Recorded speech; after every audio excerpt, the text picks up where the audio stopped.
and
Good evening. I'm Bernard Green, Chair of the Brookline Select Board, and this is a meeting of the Select Board for Tuesday, November 10, 2020.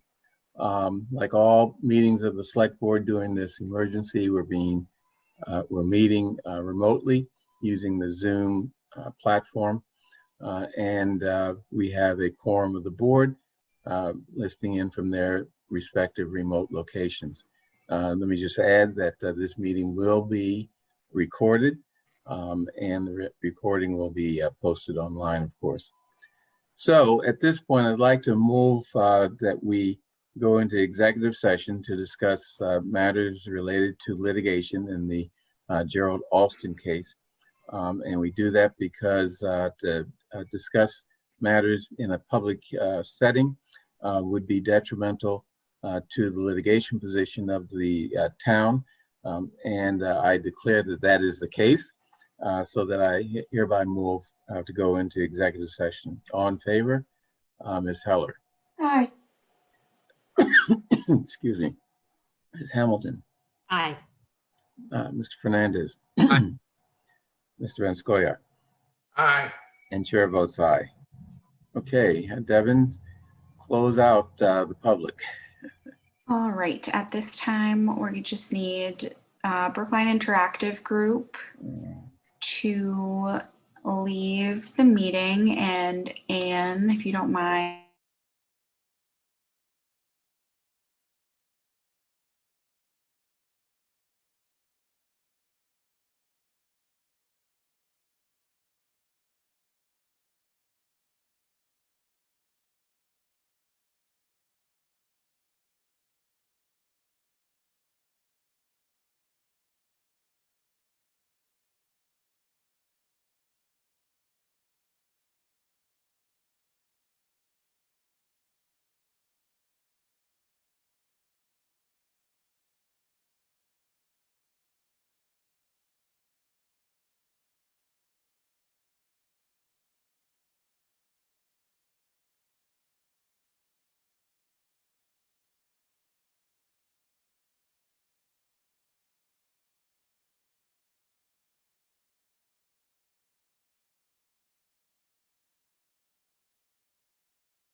Good evening. This is Bernard Green, Chair of the Brookline Select Board, and this is a meeting of the Select Board for November 10, 2020.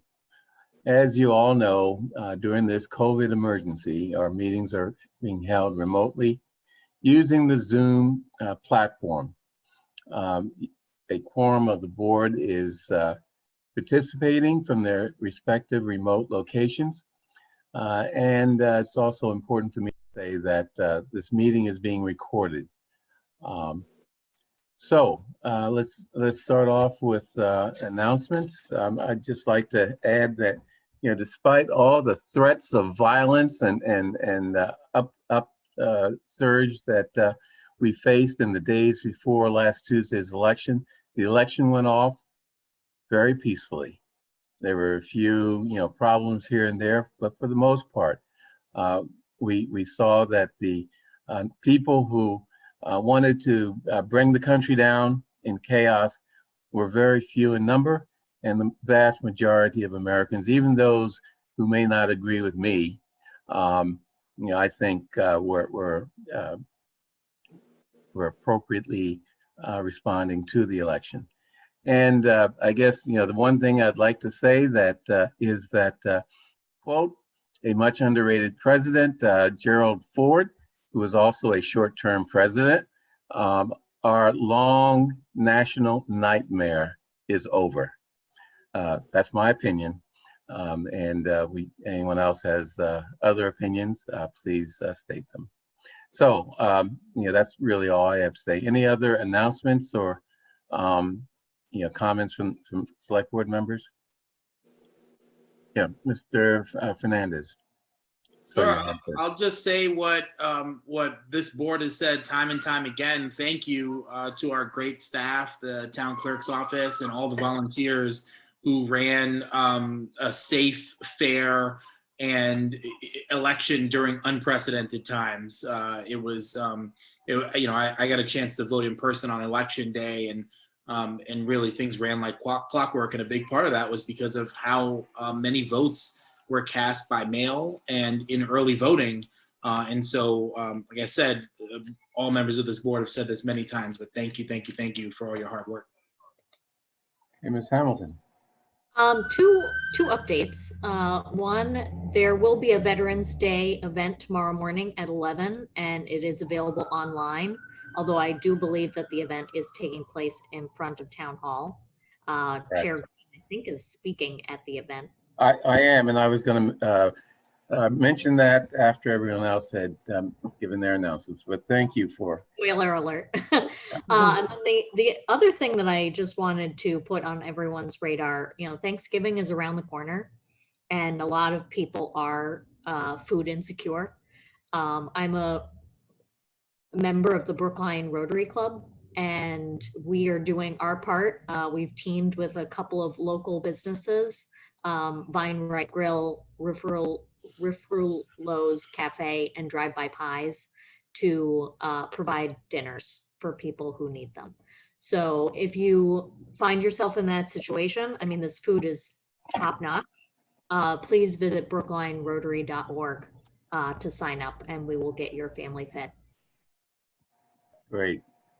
And are you taking donations for this this effort? Oh, I bet we are. Okay. You can donate. We would really appreciate that. brooklinerotary.org. Okay, Ms. Heller, you had your hand up. I just wanted to follow up on what Raul mentioned, which is that, you know, our votes were all counted. Our mail-in ballots, were all counted. Absentee ballots were all counted by the end of the day. And I think that other states could really learn a lesson from us, because we didn't have, and we had certainly just as many mail-in and heavy absentee voting as everybody else did across the country due to COVID and other reasons.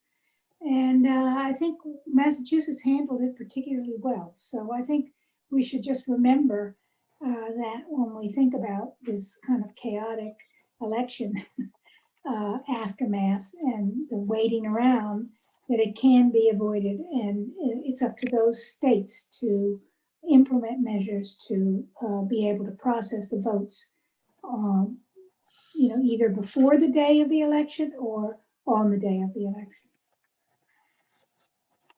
Okay, Mr. Van Scoyac, I think I saw your hand. Thank you.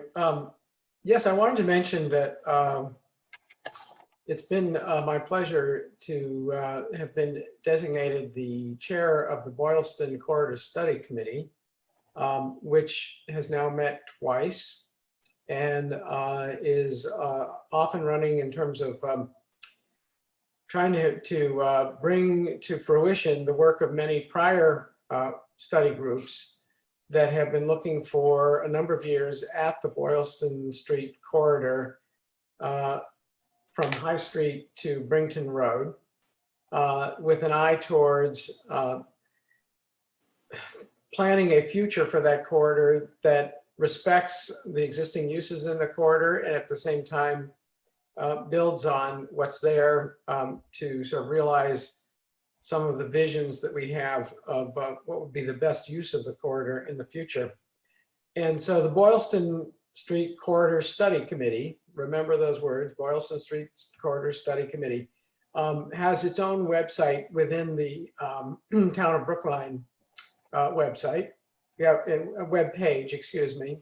And we're getting terrific support from planning department staff, with the result that even those people out there who have not been able, excuse me, to attend any of our meetings to date, can get up to speed, not just on the work we've done, but on the work that was done previously by groups such as the visioning process that took place. So I encourage everybody with an interest in that very, very vital part of Brookline, that corridor of Boylston Street between High Street and Brington Road, to check out that web page within the Town of Brookline website.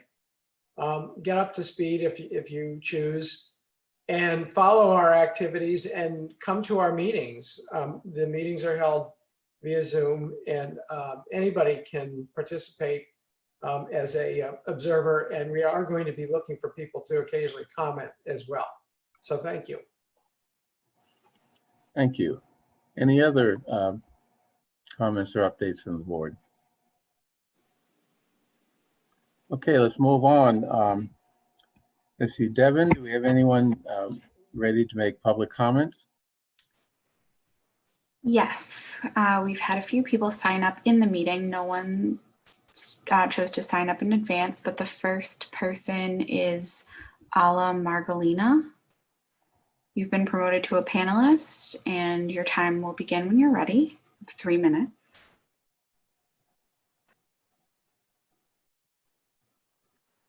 Sorry, I don't have an image. Do you hear me? Yes, Yes. we hear you. Hi. So I wrote to you and I sent some videos, but I will tell you what it is about. We are at 133 Beaconsfield Road. We have Beaconsfield Road, which is right next to the Beaconsfield tram station, subway station. And we have a short path, which is called Beaconsfield Path. It's literally several steps to the station. So the building is facing that station, which is being remodeled, as you know. It's been 3 years.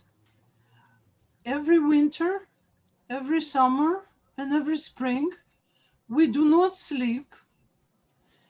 They come and go as they please all day. That the team that is remodeling, it's partly MBTA, partly they hire Barletta company.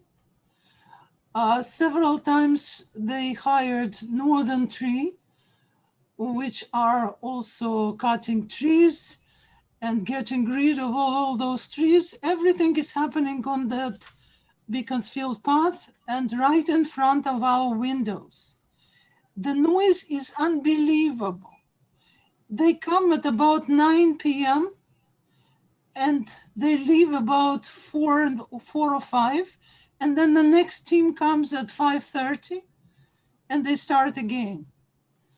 On top of everything, these trucks the huge trucks, puffing bulldozers, horrible things. They are running their engines all night, literally. In the morning when they come, they run them again. There are laws in Brookline against noise, against stolen cars and things like that. I spoke to them, I spoke to police, I spoke to MBTA, I wrote to everybody. Nobody's paying any attention at all. We have a number of people here who lost sleep, who have sleep disorders, including me, and we just don't know what to do anymore. The plans are for them to continue for years. You have 30 seconds. I'm done. Okay, thank you. Mr. Kleckner, is there any guidance you can provide Mr. Margolina, Ms. Margolina? Well, this is, as she mentioned, ongoing issue. Obviously, the T has to work at night because of the active rail line. So I think you all know the restrictions that there are given some of the work that we've been doing in Brookline Village. To be perfectly honest, the state takes a position that they're not subject to the town's bylaws, whether it's a noise bylaw or anything. And my understanding is that our state representative and state senator have been trying to work, but ultimately this is a state government contractor and a state government project. It is in Brookline, and I understand, but we're not getting the kind of cooperation that I would expect. What are they doing that's taking so many years, so much time? Are you remodeling a station over a number of years? Are you asking me? I can answer. Okay. What they say they are doing is they are putting new rails, which they already done in Beaconsfield, and they are remodeling the signs, which they have already done. The work at Beaconsfield is finished long time ago, but they find this place convenient to meet. Before and after work, they have coffee, they have a little drink, they smoke, and they speak on top of their lungs. They scream every night, no matter how many times I ask them not. There is no work going on there, nothing. However, they have what is called a truck pad, which means where the truck can enter the railway, the rails. So that is why they put those trucks there. So this is basically like a truck station, and they use it to come and go. Do you understand? So the work that is useful for Beaconsfield Road stop is done. All of this is extra. Okay. So I guess the question is there some way that we can make it be known to the appropriate state officials that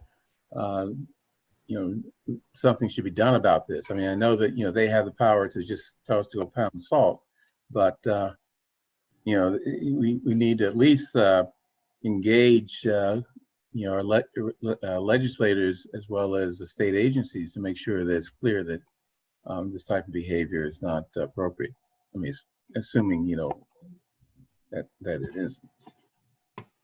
Well, I think that's been done in terms of contacting our legislators. As I mentioned, both Senator Cream and Mr. Vitolo, Representative Vitolo, have been involved, but there's been no progress. I'll try, and I believe there also has been active involvement with the T and encouraging them to provide more oversight on their general contractor, but I don't have a further update than that, and I will get one. Okay. Could you identify other than the T, if there are any other state agencies that are involved with this? No. Okay. Would it make sense? I know we've already contacted our legislators, but would it make sense for the board? I mean, if the board feels this is appropriate, to write a letter just so that the powers that be are clear that the select board is concerned and focused on this. I think that would be very appropriate. So what I'll do in the next couple of days is get the kind of background, the data and the facts a little bit so you can craft a letter. Okay.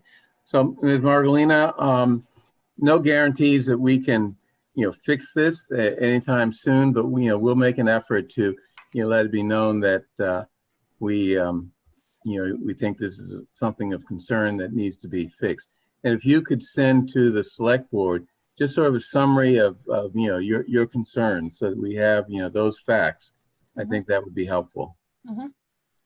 Okay, Okay. I'll do that immediately. I will remind us that we've done this in the past, and it's been very frustrating, and I really sympathize with the people who live in that building because we have dealt with this issue both on the D line closer to the high school and also on the C line in Washington Square. And we've basically, hit a brick wall every time. So I don't know what to tell you. I really don't. I'm very, we can try again, but I wouldn't want to give you false hope. Okay, Next thank you. person signed up for public comment is Ellie Litvin. Ellie, when you're ready, you can unmute and share your video. Hello, can you hear me? Yes. Yes. Hi, thanks for recognizing me. Like Ala, I'm actually here to reiterate a lot of what you said. And given that there's limited time, I want to make a few extra points and maybe some points of suggestion on what we can do. So one thing, I'm not sure if Ala mentions this, I also live on Beaconsfield Road, by the way. I've been living here for well over 20 years. So we're well aware of what it means to live right by a T station. We've never been bothered by the noise until the Burletta project and the MBTA project started about 3 years ago, and it's been unacceptable. And basically what they just announced is that they were supposed to finish the project, in fact, this December, and now they're extending it for another full year. And that's something that they've kept doing year after year without really any explanation. So we're very upset about the lack of accountability from both the MBTA as well as with the contractor. And something I would suggest is perhaps when they're working on the weekends, which is when they're noisiest, maybe we could have someone measure, do some decibel readings and compare that to what is acceptable for a construction project at that point, at that time of night. Because I think people would be shocked if they knew what's going on here and what we have to deal with. And another suggestion I would have is MBTA has given us a noise hotline that they claim it's 24/7.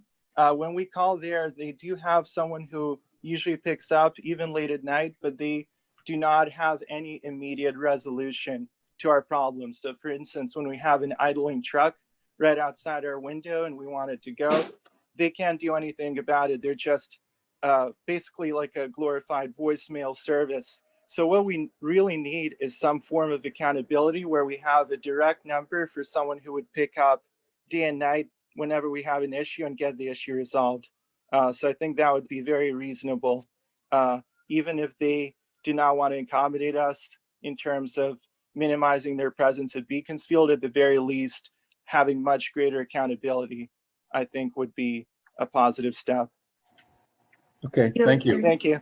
Could you also send to the select board office, your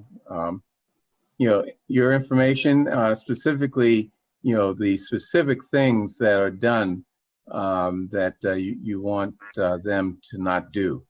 Yes, for example, absolutely. you mentioned, loud noise, and trucks idling or whatever. Yes, absolutely. Okay, thank you. Thank you. The next person signed up for public comment is Paul Warren. Paul, your 3 minutes will begin when you're ready. Thank you, Devin. Hi, good evening. My name is Paul Warren. I'm a Carlton Street resident in the St. Mary's Business District, and I'm also a Precinct 1 town meeting member. This evening on your agenda, and I apologize if I'm interrupting public comment for commenting on something that's on the agenda, but I need to go to advisory tonight. You are considering a discussion around relief for licensing fees for restaurants and other commercial establishments. I wanted to comment and support that. This week, I spoke to a number of establishments in the St. Mary's Business District, including the Busy Bee Barcino and Taberna de Jara. And, you know, as you're very well aware, our commercial businesses, restaurants, and others are under significant duress. And speaking with these 3 establishments, their businesses are off between 60 and 70%.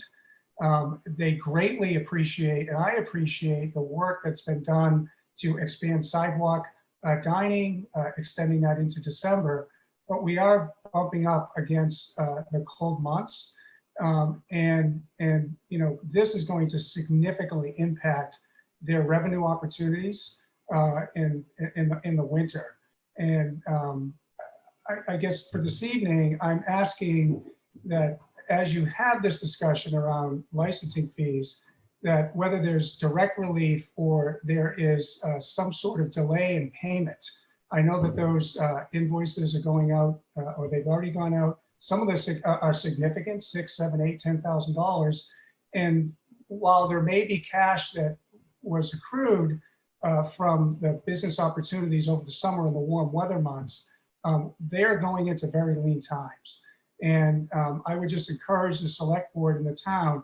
I understand the cash situation, I understand the budget, but you know, many of these businesses are on edge of failing, frankly. And you know, they've gotten what they can from relief from those who can provide relief for leases and rents.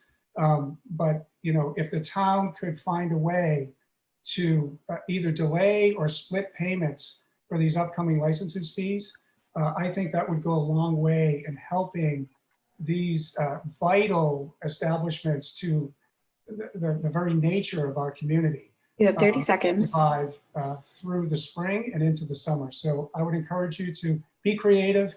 You know, don't forgive them, but allow them to maybe split payments, maybe partial now, partial in the summer. And thank you so much for your consideration. Thank you. The next person signed up for public comment is Megan Levine. Megan, your 3 minutes will begin when you're ready. Hi, everyone. My name is Megan Levine, town meeting member from Precinct 3. I actually just wanted to offer kudos to our public health department. I was able to get a flu shot this past weekend with a very easy sign up via Eventbrite and then a quick drive-through. So I know many people were involved in the effort. I even think there were many volunteers from the community, but I just wanted to say thank you to Dr. Jett. And I also believe that Wendy Mockmuller, one of our fellow colleagues in town meeting, and also an employee of the health department. So I just wanted to say thank you so much for offering that service. And I hope you will pass along my compliments to the whole team. That's it. Have a great night. Great. Thank you.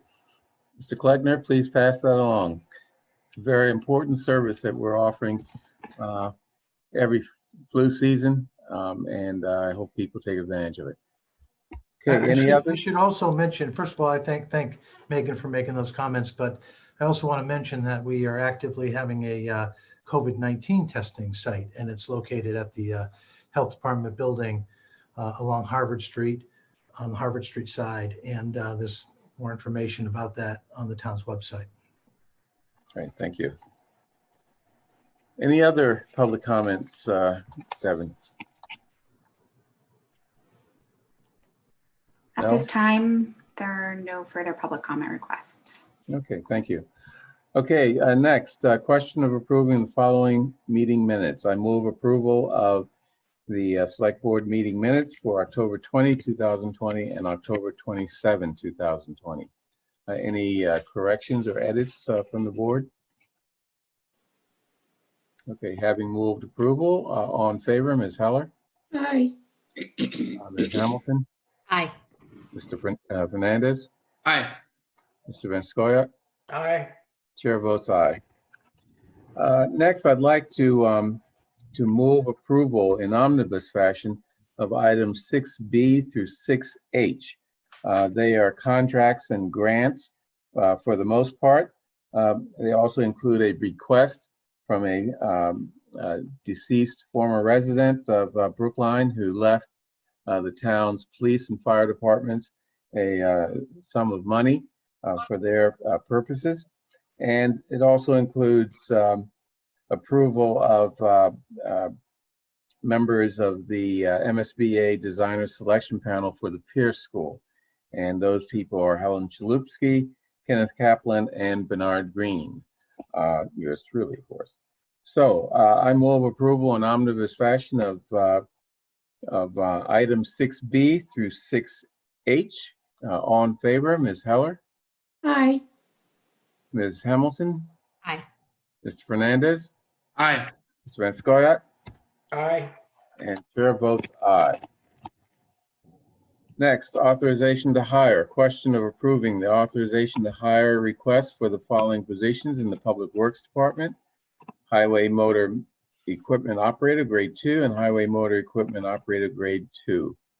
I see, I'm sorry, Operator 2 Mason, and thirdly, a Mason. That's a separate job title. I see Ms. Galentine, our DPW Commissioner, is here. Ms. Galentine. Good evening. Thank you. Nice to see you all this evening. So we have 3 authorizations to hire before you. These 3 positions are in the Highway and Sanitation Division. 2 motor equipment operators grade 2. These are operators of heavy equipment. They are critical for our regular maintenance throughout the year. They're skilled trades people, but also work on our street sweeping and are part of our snow removal operations in the winter. We are very eager to get these positions on board. The Mason is a highly skilled trades individual that is part of our carpentry and mason trade function, and really important that we're able to do the maintenance within the town's public right-of-way in-house. These positions were vacated in that we had 2 individuals move over to the building department. So we were able to let 2 very skilled individuals move on into the building department. And then we had 1 individual who was still within his probationary period that we released from their responsibilities with the town. So very important positions. We feel it's important that we seek refilling them at this point in time. Okay, any questions from the board? So on net, this is not an increase in town employment. It is not. No, it is just filling current vacancies within the department. Yeah, and with the winter coming up, I would guess that they're critical. We're not going to be overwhelmed by whatever snow we have this year. That's right. We feel that it is critical that we fill these positions. Okay. Any questions from the board? Okay, I move approval of hiring of the following position in the Public Works Department. Highway Motor Equipment Operator, 2 of those, and a highway maintenance person, 1 of those. All in favor, Ms. Heller? Aye. Ms. Hamilton? Aye. Mr. Fernandez? Aye.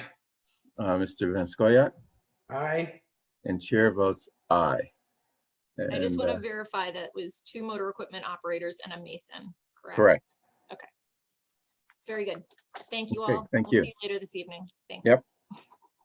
Next, authorization to hire. Question of approving the authorization to hire request for an epidemiologist, grade T5 in the Health and Human Services Department. Dr. Jett. Evening. Good evening. Yes, this request is for to hire epidemiologists, which will track and help develop survey in relation to marijuana. So this will look at health behaviors, be able to provide statistical data, and just get more in-depth in terms of what we need to provide, some of the gaps that might be, and how much of the population is actually impacted. And so one of the goals of this is to try to get more granular data. Most of the data that we know on health behavior in relation to marijuana is probably more national level. So, this is one of the objectives. And I assume that this epidemiologist is going to, also be available for broader epidemiological work, particularly related to COVID, or is that? Well, this is net of funding, so it's very targeted. Okay. Any But questions? let me ask a question in relation to what Bernard has said, because now that we have a lovely change of leadership at the top, we know that Joe Biden will be encouraging, if not mandating, that people wear masks. And we already have that in Brookline. And in Brookline, we also have a vigorous contact tracing program. But lots of places don't have that. And we're not a bubble. People cross municipal lines all the time, bring things here and we bring things there. So I'm wondering whether we see any opportunity for hiring people who can do contact tracing in the health department. I know we have been using school nurses, but they're going to be going back to school, to the elementary and high school, I assume, now that those schools are beginning to open. So how are we going to continue this? And So good question. Right now, we're still using a couple of school nurses. Right. So right now we are using a couple of school nurses because we do have cases in the school. I'm in the next probably few days, I'm going to shut down the environmental part of the health department and discontinue doing inspections and doing complaints to move back to a contact tracing. And I'm looking to modify the budget going forward. I have communication with Justin and Melissa and Mr. Kleckner to look at how to reshape the health department moving forward. So an epidemiologist is on the list to fill, but also coming up in the next week or two will be authorization to fill my nursing position because my nurse is retiring in February, which is the crux of our investigations here. So I am thinking forward into the future. I did talk to some of the old national presidents of NATURE. We talked to NATURE office, which overlooks helps this Association for County City Health Officials. We're actually hoping that a stimulus bill would be passed and more funding would come to local health departments, at least be extended with the CARES Act, where we can prepare for vaccinations and more contact tracing. I suppose it's too early to tell whether this national committee will encourage and maybe even mandate better contact tracing all across the country. But if it does, I think we should keep our eyes open in case there are grant opportunities, because I think we're never going to defeat the virus unless we have that vigorous contact tracing across the country, as we've had in Brookline. I mean, you're to be commended for the fact that we've had such a good contact tracing program here, and it's made a lot of difference, kept our numbers low. Yeah, thank you. Well, one good positive thing, I do know Dr. Murthy. He was U.S. Surgeon General at the time when I was NATURE president. He is a Florida native. His father still has a practice in Miami, but he is very scientific based in his decision-making process from what I've seen, even in his past work and his latest publications. So he's going to stay on that part and make sure he gets ahead of disease from what I do know of him. So make sure you use your contacts with who? What's his name? Dr. who? Dr. Vivek Murthy. Okay. Anyway. Yeah, he's the co-chair of the task force. Okay. Any other discussion? Okay, I move approval of the hiring request for an epidemiologist grade T5 in the Health and Human Services Department. All in favor? Ms. Heller, Aye. Ms. Hamilton, Aye. Mr. Fernandez, Aye. Mr. Vanskoyak, Aye. and chair votes aye. Thank you, Dr. Jett. Thank you. Okay. Next, license reduction fee request. This is the issue that Mr. Warren spoke about during public comment. This is discussion and possible vote on a reduction in license fees for restaurants and hotels. I see Meredith Mooney is here. Ms. Mooney.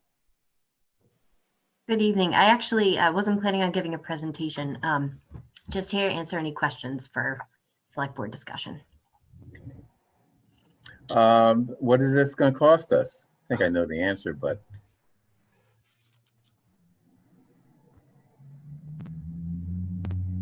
I would defer to Melissa Goff for the cost estimates. I think ballpark figure a couple $100,000, but it's difficult to say just given. Oh, good. Melissa's here.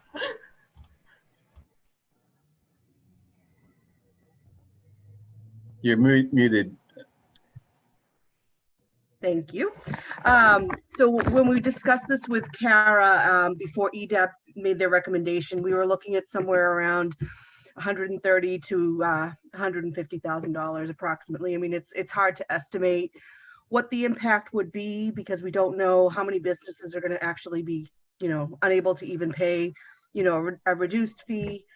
So at this point, just kind of looking at the history of licensing that we have in the near term, an estimate around 130 to 150,000. Right.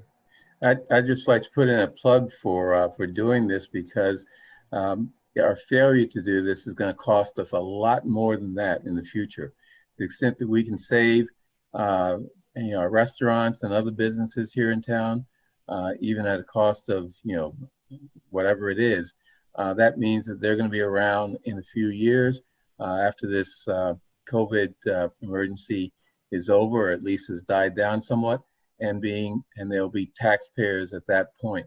We let them go under, they won't be taxpayers then or now. So, any discussion from the board? I don't know if Mel, you're going to weigh in. Well, we'll just say that the administration is supportive of this proposal. We know how much our restaurant sector is hurting. Restaurant activity in Brookline really makes the town. It's become a destination because of our quality and diversity of our restaurants. We felt obviously terrible when the governor essentially shut them down and for a period of time, and then the restrictions that are continue to be imposed. And we think going forward is the way to do that in fiscal 21, or happens to take place in the calendar year 20. But we are supportive of this, notwithstanding that it will hurt in our pocketbook, and these monies, to be clear, are general revenue that gets split up between the school department and the town departments, including police and library and fire and all those. So there's no, it's not as if it's going to have no impact to the town, but we think it's the right thing to do, and we recommend it. And just to add, just to add on top of that is that we did reduce our local receipt estimate, knowing that we would have some kind of decline in these accounts as well. Okay, Mr. Fernandez, you have a question? No, I was just going to add that it's also an investment, right? I mean, this is an investment, as the chair mentioned, in our thriving community, and as well as in our own balance sheet down the road. This makes sense on so many different levels. It's great that EDAB brought it to us, and throughout all of this board has approved unanimously every single item that's come our way to help Brookline small businesses, and I hope we can do the same again tonight. Yeah. Any further discussion? So, so can I just clarify, would this be a reduction in fiscal 21 Yes, only? at this Fiscal time, yes. 22 starts in June and July, COVID, yeah. hopefully COVID will be, or July, I mean, hopefully it will be over by then, but we'll see, but, We can reconsider it again if necessary. right, Yeah. okay. I think the board will also have more information at that time on the renewals. You know, we're in the process of soliciting all the renewal applications. Right. So that will give us a sense of where we are and, you know, how we should be moving forward into fiscal 22. And then I would just add that as part of the memo as well, I believe the deferral period was extended until April. And that is based on the workload of the licensing office. And, you know, deferring all the way to June would cause us issues with other renewals that are happening at the end of the fiscal year. So April, we felt, was an appropriate time period to do the deferral. Chair, And, I see a question in the question and answer. This relates to a 50% reduction in applicable license fees and also a deferral until April 15th for payment. Of 2021, right? 2021. Is that correct, Meredith? 50% and a deferral of the fees until April 15th. Okay, deferral of the remaining 50%, you mean? Correct. Yeah, okay, good. Okay, any other questions, discussion? Okay, then I move approval of the reduction in license fees for restaurants and hotels as described, 50%, and deferral of the remaining 50% until 4/15/21. All in favor, Ms. Heller? Aye. Ms. Hamilton? Aye. Mr. Fernandez? Aye. Mr. Van Scoyac? Aye. And chair votes aye. Thank you. Okay, go off and save those businesses, Ms. Mooney. Okay, next. Okay, this is a big issue. We've been waiting a while for this, and I think Mr. Fernandez suggested this a few months ago as a quarterly or periodic update, and it's on diversity in hiring. Ms. Braga and Dr. Gelano are here to take us through the materials that they've presented to us.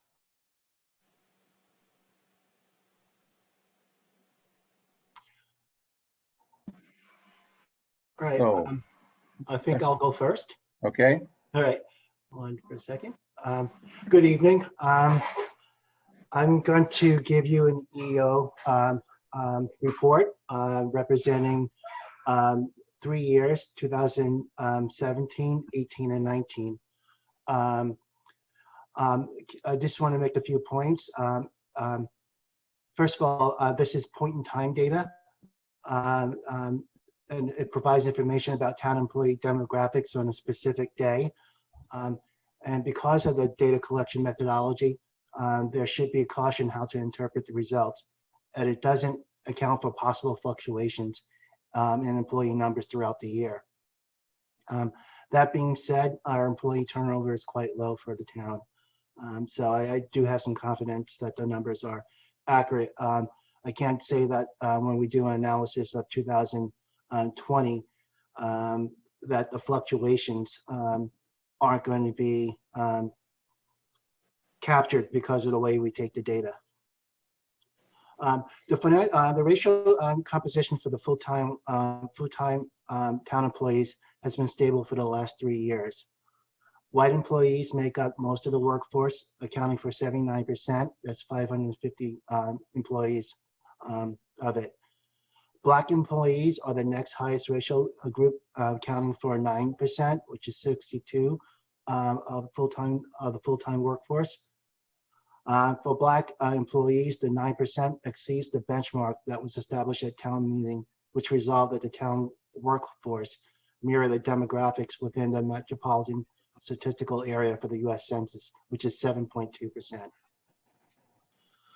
Under the EO designation of Hispanic, this ethnic classification makes up the third highest racial group in the town's workforce, representing 6% or 44 of the workforce, but it remains below the desired MSA benchmark, which is 9.6%. While percentages of Black employees have increased by 1% last year, Hispanic employees have stayed at 6% for the last 2 years and had a decrease of 1% in 2017. Asian employees account for 5%, 35 employees of the full-time workforce. And similar to the Hispanic employees, the percentages falls below the desired benchmark of 7.0. The data also shows that the percentage of Asian employees decreased by 2% from 2018 and 3% for 2017. There were no employees identified as Native American within the last 3 years, and 1% has been classified as other. It should be noted that although the percentages may show decrease in some racial classifications, the actual numbers demonstrate an increase in number of employees for each racial category, with the exception of other, Native American, and white. From 2018 to 2019, the number of Black employees increased from 45 to 62. Asian employees 30 to 35, and Hispanics from 40 to 44. White employees have decreased from 552 to 550. Regarding job-specific categories, Black employees exceeded benchmarks in administration support, paraprofessional, protective services, service maintenance, and skilled craft person positions.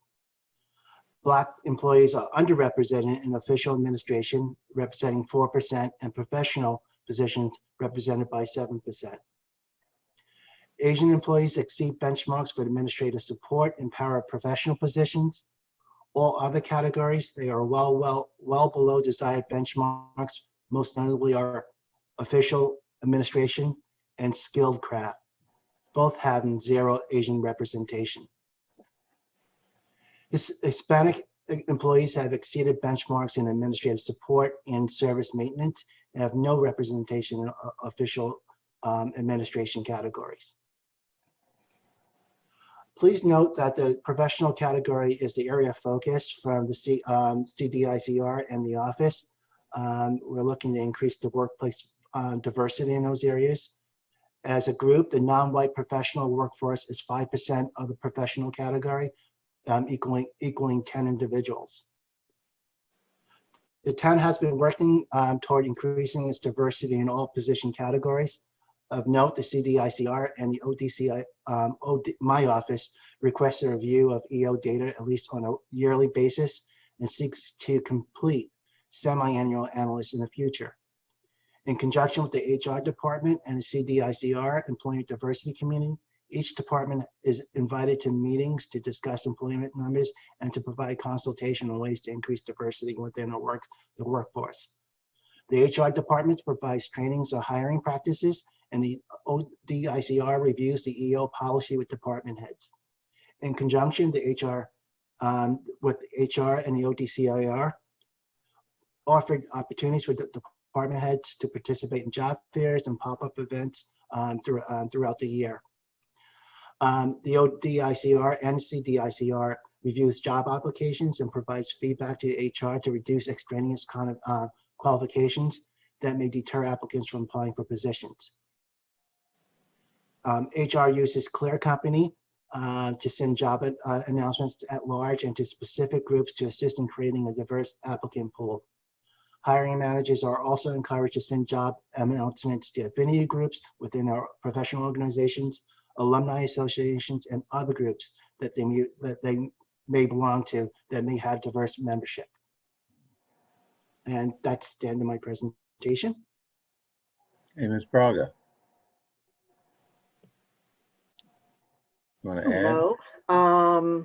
Thank you for having us a little bit like a month or so late.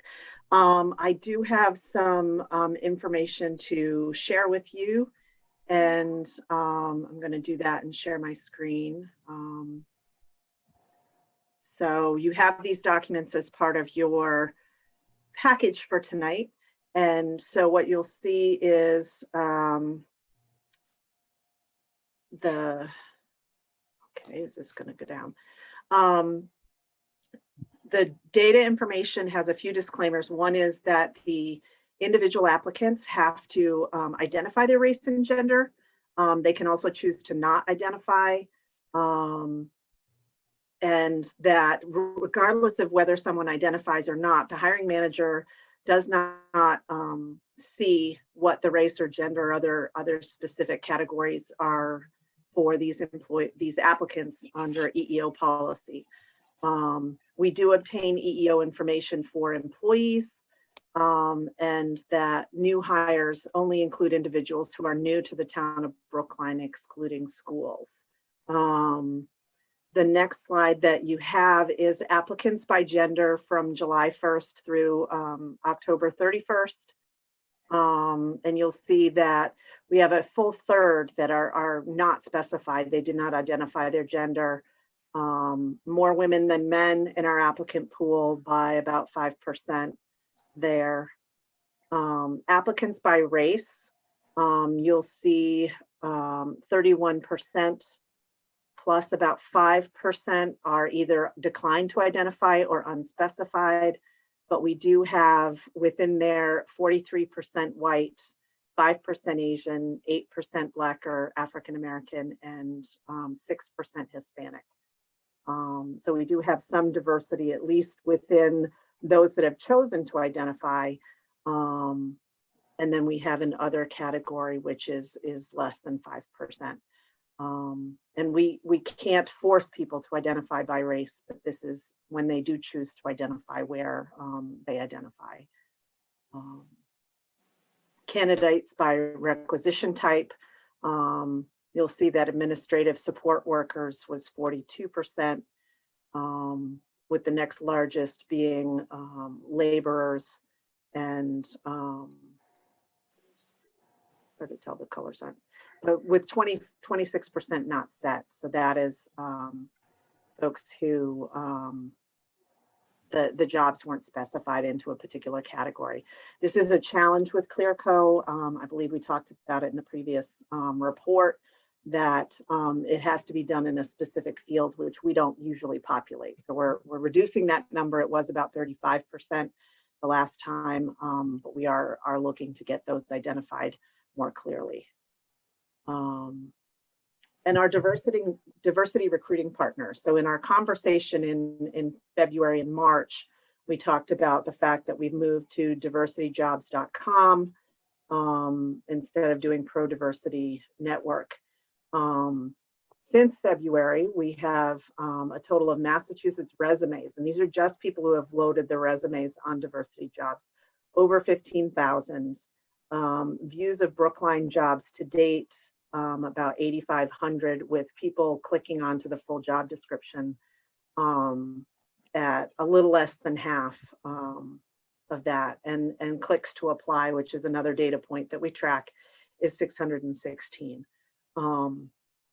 Below that, you'll see the affinity job boards that diversityjobs.com posts with, where it covers women, LGBT, Black, African American, Latino, over 50, disability, Asians, Native jobs, and veteran jobs, as well as Hispanic jobs. So we cover sort of where people want to look for positions. And I'll just go back to this for a second and understand that both the individuals applying through this portal, as well as the companies that are on there, are specifically identified who value diversity in their workforce, so that we're looking in a place where people who value diversity are looking for jobs, and that we have identified ourselves as one of those employers that values diversity. Our new hire numbers, I'm not going to go through all of these, but we've only hired 31 people between January and June of this year, and 12 between July 1st and October 31st. And I broke out the job types, male and female, the folks that might have been rehires or moves to full-time. And we have, I did both the percentages and the numbers, the raw numbers for folks.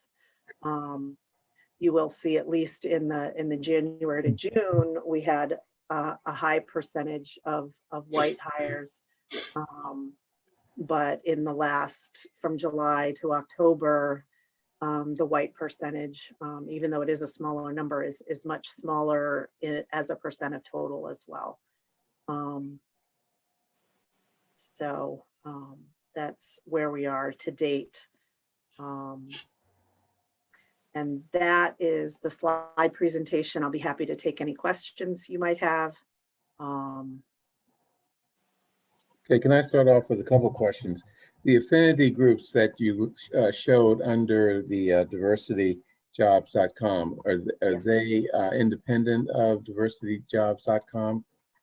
They are individual sites that are owned by diversityjobs.com. So when we advertise on Diversity Jobs, it goes both to Diversity Jobs as well as all of those individual sites. Okay.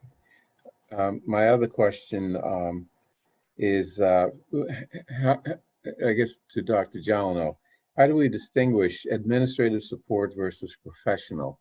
And what and then official administrative? Who are those people, and why are they separate categories? That's a naive question, I acknowledge, but well, actually, there are HR classifications, so I think Anne would probably be in a better position to get sort of delineate what's under those categories. So I'll give you an example from my own office. We have an HR assistant who is a clerical position. That would be considered an administrative support, whereas our diversity, our labor and employee specialist would be a professional. Okay. So if you consider the AFSCME clerical, that would be your administrative support generally. Okay. And then the other positions traditionally either non-union or higher level union would be the ones who are professionals. And what's official administrative? So that could be department heads. It could be senior level positions. Okay. Good. Any other questions? Mr. Fernandez. Sure. Thanks for these presentations. This is great, and I'm glad that we can do this and doing it quarterly. I think would be terrific. I have a couple questions. One is about the targets, and sort of those targets. Dr. Jello, you mentioned these that sort of match the sort of the population of the area, and for we're meeting those targets for Black employees, like I believe below them for Hispanic employees. My question is, do we also have separate targets for professional positions specifically? Or if we were to separate out professional positions, how would we be doing in terms of meeting those very same targets? I'm trying to get a better understanding of your question, so help me out here. Sure, we're talking about the sort of director level positions and those around the director level positions. Are we doing quite as well in meeting those targets? No, I think we're like 4% for people of color in high level positions as higher managers, such as department heads or assistant department heads. So we're actually looking at it as an aggregate. We weren't actually separating outside the category. Right. Is there a different strategy for meeting those targets in those particular positions compared with our other strategies using diversity jobs and what we do for? I can say that there are search committees that we do use that specialize in making sure the applicant pool is diverse. Okay. And I'll just add to that, Dr. Fernandez, when we go to hire it for higher level positions, as Lloyd spoke about, there is a different approach for, say, a commissioner or a division lead. But what we are doing is the advantage is that we have more access to professional organizations to recruit. So whether it be, if we were looking for a lawyer, we would go to the Hispanic Lawyers Association or the Black Lawyers Association, whereas there are fewer of those professional associations for, say, an AFSCME labor service type position. And so we do expand our networks, whether it's me personally or within the department, you know, with Aaron Galentine recruiting for a parks director or something like that, where there are ways to tie into affinity groups that are at the professional level. Okay, I just have like 3 very quick things. I think they can get brief answers. One is whether or not in the future, I don't know if you're doing currently benchmarking against peer communities, maybe like neighbors that are like us, to see how we stack up in terms of some of these numbers. So that'd just be one thing. Would be great to see in a future presentation. The other thing, I was surprised by the very high numbers, 33% and 31% respectively, of gender not specified and race not specified.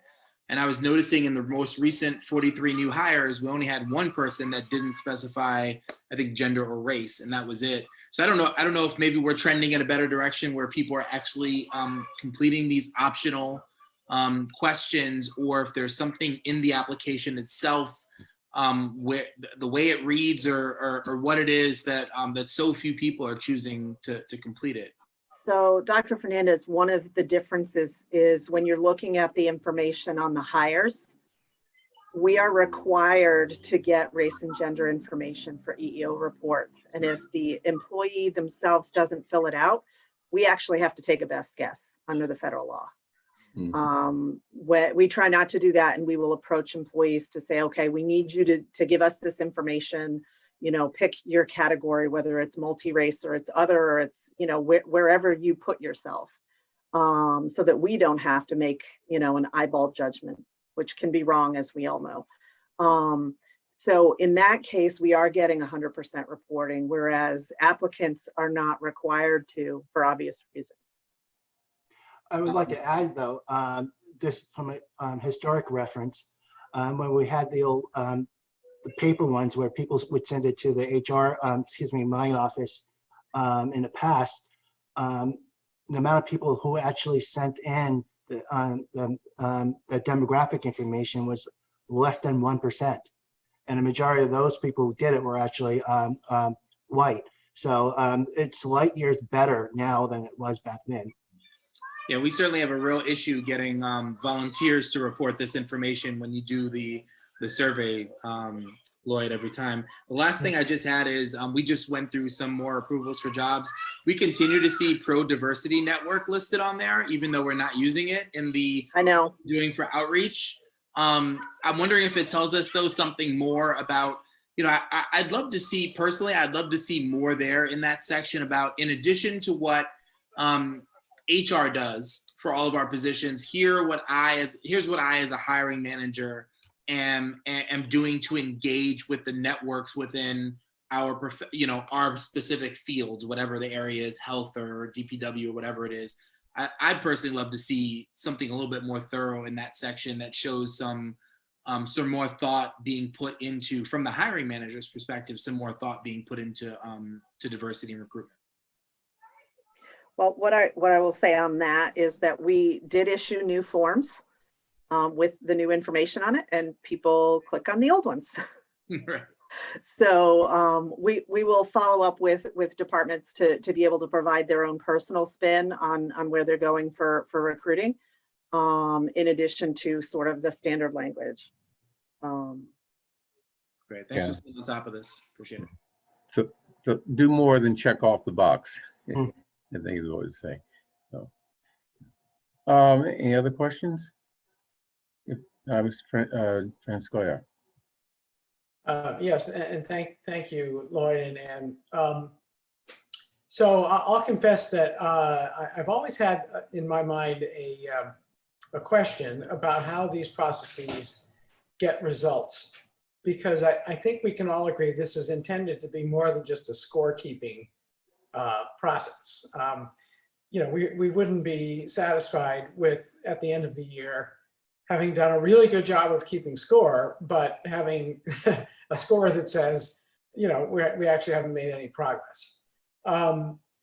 So just to take the example of Aaron Galentine appearing before us within the past half an hour or so, and, you know, asking for permission to hire there were 3 positions specifically mentioned, 2 heavy equipment operators, 1 mason. How does this scorekeeping process translate into some kind of mandate that in these 3 positions, one of them at least should be a non-white employee? Does it ever reach that level of specificity? And if not, then how do you make progress through this scorekeeping? So I don't know if the example for the 2 MEOs and the Mason are the best ones to look at, because the diversity in our labor service pool is probably one of our highest areas. So getting candidates of color or underrepresented candidates is less of a struggle in those jobs than it is for higher level positions. But what we do look at, because we can't go with, this is the specific criteria, we're only going to look at X, is that, we are doing recruiting, whether it's through the Roxbury Job Center or other places that we're reaching out to. But our applicant pool for these jobs, while they are not high paying jobs, they are jobs that require specific skills. And so we have to look at, for an MEO2, we're looking at somebody with a hoisting license and a CDL. For a mason, we're looking at, experience in being able to do masonry work, particularly around curb cuts and sidewalks and things. And so if the applicant pool, comes back with a specific set of folks, we can't force people to apply, but we do reach out affirmatively to area population centers that may have a more diverse group of folks. But as I said, those particular jobs are ones that would more than likely, out of other jobs being posted, be filled with individuals who are currently underrepresented. Okay, let me ask a question, or maybe make a statement. So one of the reasons for increasing the diversity of our workforce, I mean, just one, not the exclusive reason, but is to make sure that in key areas, we have a diversity of perspectives and life experiences. I'm thinking particularly, because I used to be one, the legal profession. And I guess, the message should also go out that in hiring outside contractors like lawyers and other professionals of that sort, that there's a need to ensure that we have a diversity of perspective so that we can get the job done effectively. I mean, if we don't have that diversity in some areas, for example, the obvious example being civil rights litigation, then our ability to really understand, what our strengths and weaknesses in a case are is going to be limited. So, I mean, this is not part of your report. I just want to make sure that, the issue is out there, that diversity means more than just raw numbers. It means really, perspectives, life experiences, and different ways of solving problems that, if there's not diversity, will be solved sort of in the routine way it's always been solved, for example. So. Thank you. I don't mean to totally cut you short. If there's anything else that I can help with, I do need to jump back onto the HR board because we're in the middle of a grievance hearing. So if there's anything else I can help with, if you can just let me know now. Anything else? Sure. I would just say one thing that I'd be interested to see going forward is a look at pay equity around gender and race in particular. I think that would be really helpful to take a look at. Okay, I'll put that down. Thank you. Okay. Any other questions? Mr. Van Scoyoc. Yeah, and I'll ask this of Lloyd. Yeah, I don't mean to detain you at all. Sorry. Yeah, thanks. Go to your other meeting. Thanks. So getting back to the question I asked of Anne, let's say we have a goal for the year, and it's now halfway through the year, and we realize that not only are we not making progress towards our goal, but we're actually, going backwards. What do we do then? Well, we would go back and look at, first of all, what's the reason why? Is it because our applicant pool wasn't as broad and, as we could have been? Is the job description written in a way that disqualifies people on criteria that's unnecessary to do the job? We would look to see what the hiring manager was doing outside the normal HR operation, and looking at where are they using their own social networks? Are they using their own professional networks? Are they thinking out of the box to go into groups, not necessarily work related, but that say a hobby or a social group that are involved with that may have memberships of people who are quite diverse. So that type of thinking. Are they going to job fairs? Are they actually going to, let's say, universities, schools and stuff, letting them know that Brookline is a place that they have an opportunity to get positions? Are there pipelines from the high school to employment and internships at the within the town? So there's a lot of things that we can look at to sort of tweak to see if we can actually increase, like I said, the applicant pool, with the hopes of that, that the criteria is as such that they have an opportunity to actually get the job. And the point behind my question, just so that everybody understands, is I assume that none of us would be satisfied with lack of progress. I'm just trying to figure out how you make that leap from what Bernard described as check the box. Did we do this? Did we do this? Did we do this? Did we, if the answer is yes, yes, yes, yes, yes, yes, yes, and yet still we're not making any progress, then I don't think we'd be satisfied. So I'm still looking for that answer as to at what point do we say, even though we did everything that was required of us, it's not good enough, that we're not making progress. That there has to be some sort of a point at which you say, I'll just put it in very bold terms. We need to hire one non-white for every white person we hire at this point.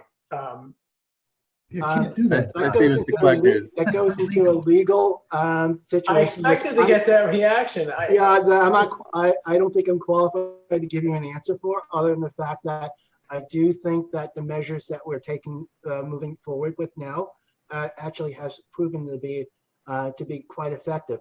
I can even tell you within the position, the community engagement organizer position that we're looking to hire, it's the applicant pool is the most diverse that I've seen since I've been working here. One can argue that that's based on the type of position it is, but I do think that's a trend that we're seeing throughout a lot of the positions that the town is looking to hire into.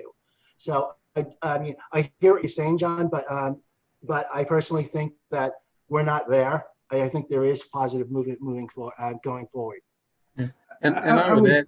Yeah, sorry. Yeah, I would add that what we're interested in is a trend, not something that happens in 1 year. I mean, there's going to be ebbs and flows, and if there's an ebb, as Dr. Gelano said, you look at the reasons why, but you don't consider that a total failure of your process if you're doing everything correctly. I'm sorry, Mr. Kleckner. Well, all I was going to say is, you're right, John, and others who have spoken, we should not be complacent. And if the trend shows that we're not increasing our applicant pool, or that we have an applicant pool that's increased, but we're still not hiring people from that applicant pool who are of a diverse background, then that's a problem, and we need to dive down deeper. And I encourage the select board to continue to ask these questions. We need to, as been said, we need to look at the trend and not just say today, oh, it looks like we didn't meet our goals. It has to be a little longer process. But we are convinced that if we can increase our applicant pool, then the jobs, the positions will come. And I believe that strongly. And I'll just say, because I appreciate the answers that have been given to this, what was intended to be, you know, a sort of a controversial approach to what we're facing here. Nonetheless, we have seen figures within the past few months for progress over time. You know, I think it was a 3 years worth, sort of a 3-year look back at progress. And there has been progress. I don't want anybody watching this to get misled. There has been progress. If I had to describe it in a word, I would say it's glacial. You know, and I think perhaps there is the opportunity to do better than glacial, and that's the intent behind my questions. Okay. Any further discussion? Okay, thank you, Dr. Gelano and Braga, who has left us. Let's move on to boards and commissions interviews. So we have interviewees for the Commission for Women. First, Lucy Chi. Ms. Chi? And did I pronounce your name correctly? Yes, you pronounced it perfectly. Thank you. I sometimes get it right. It's like chief without the F. All right. Okay. So tell us your interest in the Women's Commission and what you can bring to the commission. Yes. And generally introduce yourself. You know, who are you, where are you from, etc. Sure. Thanks for having me here. I'm Lucy Chi. I use she, her pronouns. I moved to Brookline 12 years ago with my husband and 2 children. We live in the 9th precinct in North Brookline, and my children have attended the wonderful Ruffin Ridley School. It's beautiful, though I haven't been inside this year. Professionally, I have worked for over 20 years as an OBGYN physician, delivering babies at BI. And I also serve as a women's health director at South Cove Community Health Center, which is a federally qualified health center serving primarily Chinese immigrants located in Chinatown, North Quincy and Malden. I also serve on several nonprofits, including Planned Parenthood, a League of Massachusetts, as well as Massachusetts PPD, which is a nonprofit supporting and addressing supporting women and addressing the issue of postpartum depression.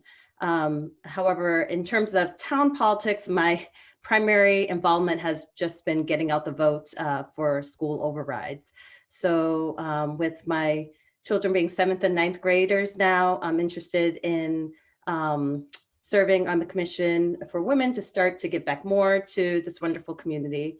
And with the Brookline Commission for Women, I already see a highly committed group of individuals. I'm excited about the Commission's work that they've done already in promoting menstrual equity with providing free menstrual products in all Brookline public restrooms. I also see many other areas, of course, to continue to work on, and believe my personal perspective and experience could help advance the Commission's work. Okay. I'd like to ask board members to ask one question so that these interviews don't go on and on forever. I know Ms. Chi would appreciate that also.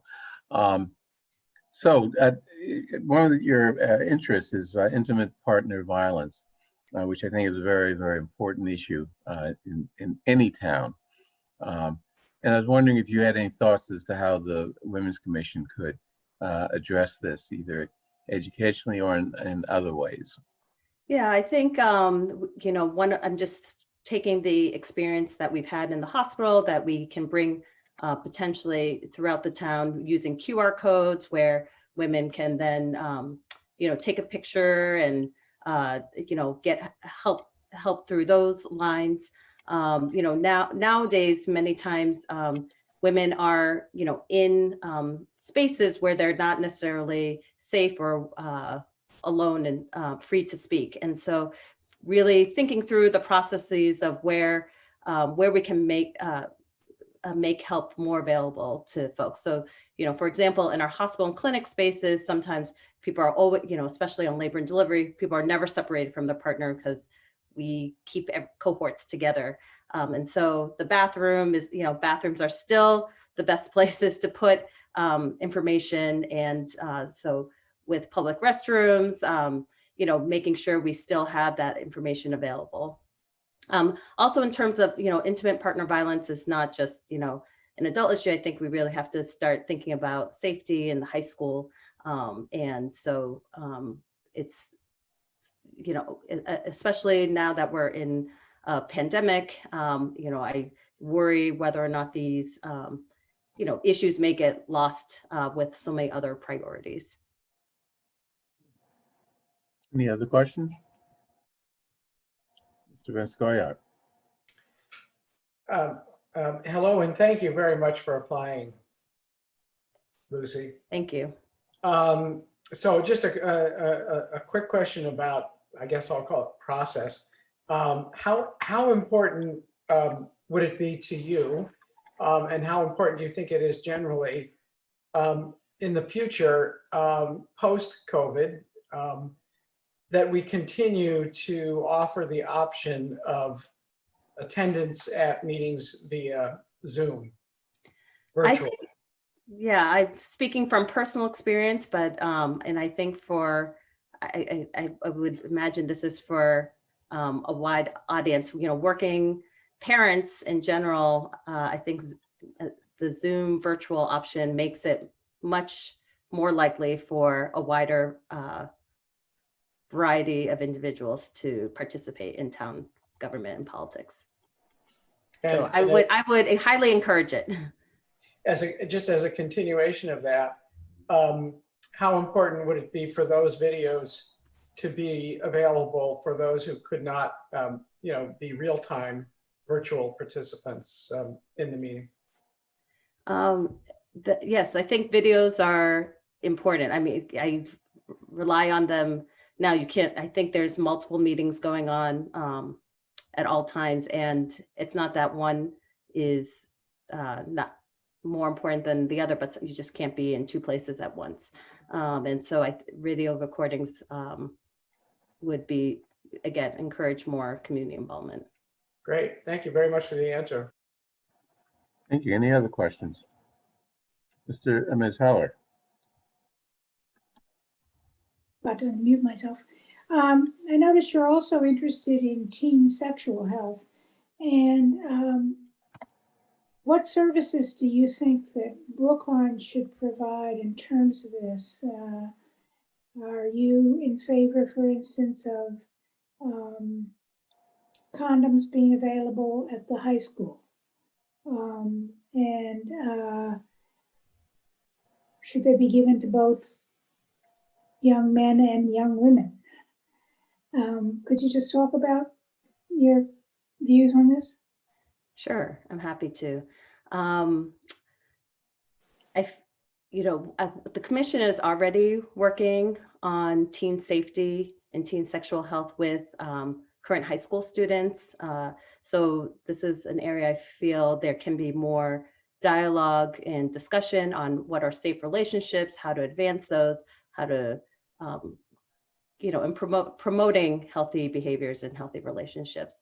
In terms of providing free condoms, yes, I believe in free condoms for both men and women, teens. I think there shouldn't be a burden on contraception just for women.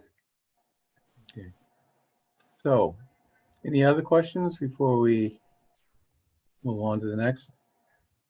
Thank you, Ms. Chi. We'll be making decision as to appointments to the Women's Commission, probably at a later meeting, but maybe at tonight's meeting. One never knows. So I appreciate your presence. Okay, bye. Appreciate it. Next, we have Carol. Now, I don't think anyone needs to ask Ms. Carol any questions because we all know who she is and what she's done in town and how she'd be a valuable addition to any committee, board, or commission. But we welcome the fact that she's interested in the Women's Commission, a very important commission here in town. So for our TV audience, introduce yourself and what your interest is with respect to the Women's Commission. Hi, I'm Carol, and I've lived here in Brookline for 32 years. And in that time, I have been active in all kinds of different things in town. And two of the most important things, I think, was I was a town meeting member for Precinct 8 and then for Precinct 10 in the North Brookline part of Precinct 10 for 16 years and on the advisory committee for 4 years. I did supply you all with a resume, which includes a lot of the other things I've been involved with, but some of the things that are most important to me that I've been involved with is the Brookline Sister City program in Quesalwaque, Nicaragua, which I have been to any number of times working on projects, and also the Friends of the Brookline Public Library. And probably the most significant thing I think I've contributed there is 10 years ago, I began the English conversation groups and recruited volunteers. And I have to say, most of the volunteers I recruited were older women. And this leads me into why my interest in the Commission on Women. The Commission on Women I have been an admirer of for a long time. I especially love the annual program they had where the children wrote letters about the woman who influenced them the most. And the other thing is they do a lot of good things for teenagers, for young women, and for middle-aged women. But I see an empty slot in what they're doing to make life more meaningful for older women in Brookline. The elderly population is moving up towards 20%, and a good deal of that is women. And I would like to work on the commission to make sure that we're dealing with issues that affect women, especially since older women seem to be very easily ignored or just not even recognize that they're there. And so my interest is mainly on the commission is working with issues involving older women and making them feel valued in their, just because they're beyond childbearing age or school children age, they still have a lot to give to the community, and I want to make sure that happens. Thank you. Any questions? Ms. Heller? Well, I agree with a lot of what you said about older women, and I'm wondering what issues you think the commission itself could make a difference on in terms of older women. Well, I think one of the things that they could be doing is looking at warrant articles. And how do those warrant articles, what kind of a either positive or negative effect they have on the lives of older women in Brookline? There is a warrant article now, I think it's warrant article 13.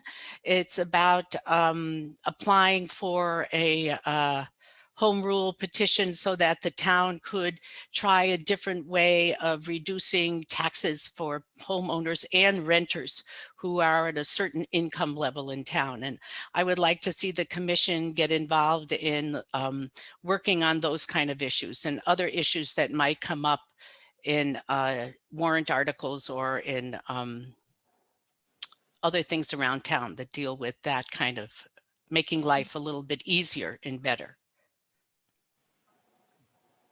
Any other questions? Okay. Thank you, Ms. Carol. Okay, thanks. Okay. Stick around for a little bit. Devin, it looks like we have 2 vacancies on the Women's Commission. And I think it's 3, Bernard.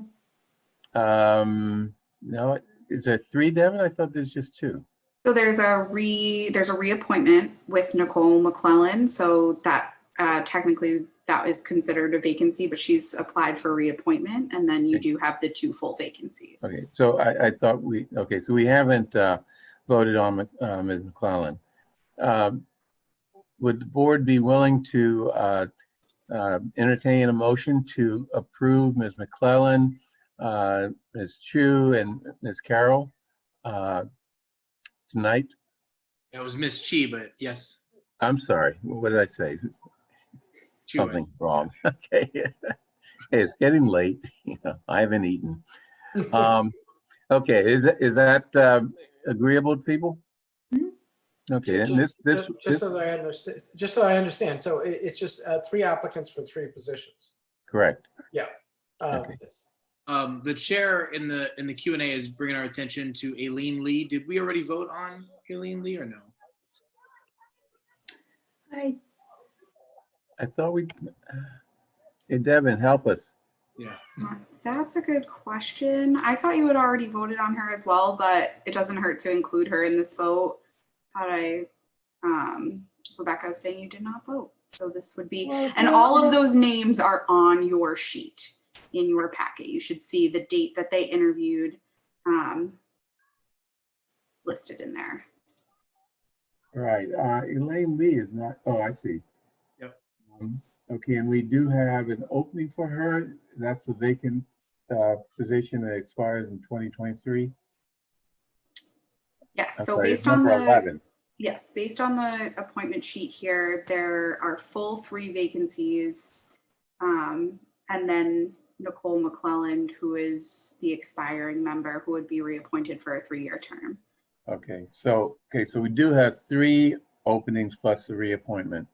So we can vote to approve Ms. McClellan as well as Ms. Chi, Ms. Carroll, and Ms. Lee.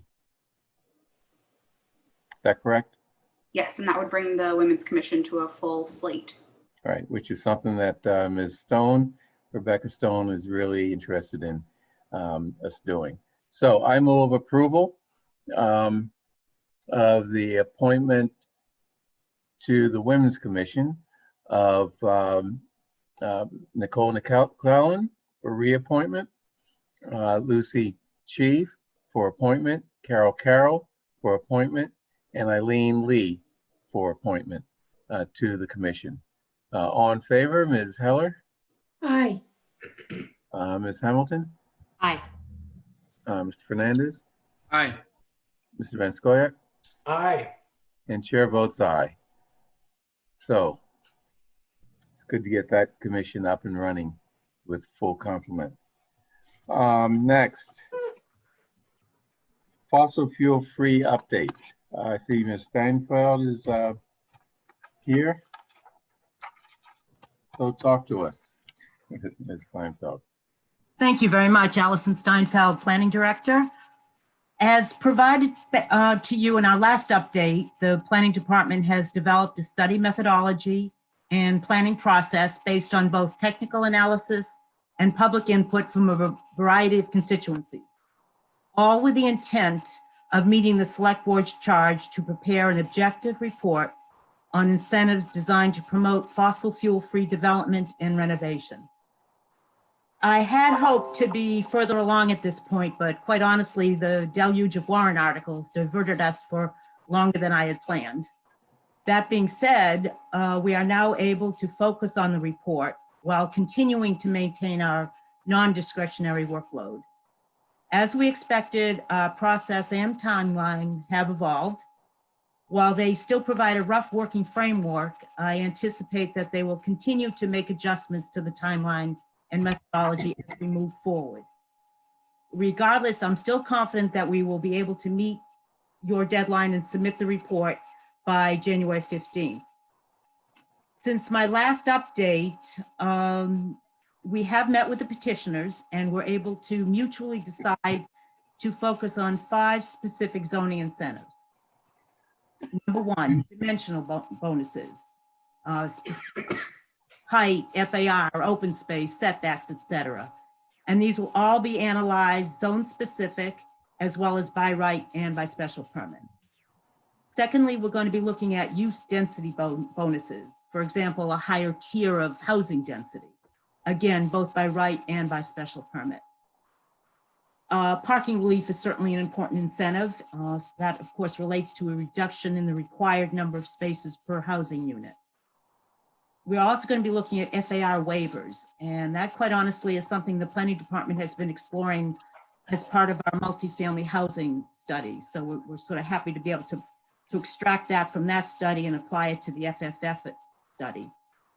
And then finally, we'll be looking at process-oriented incentives, basically those that can be applied both administratively and or by bylaw. For example, expedited permitting, guidelines, standards, fee structures, things along those lines. Obviously, there are a lot more zoning incentives out there, and we will examine some of them if we have time. But more likely, they'll be included in a list for further consideration within the report.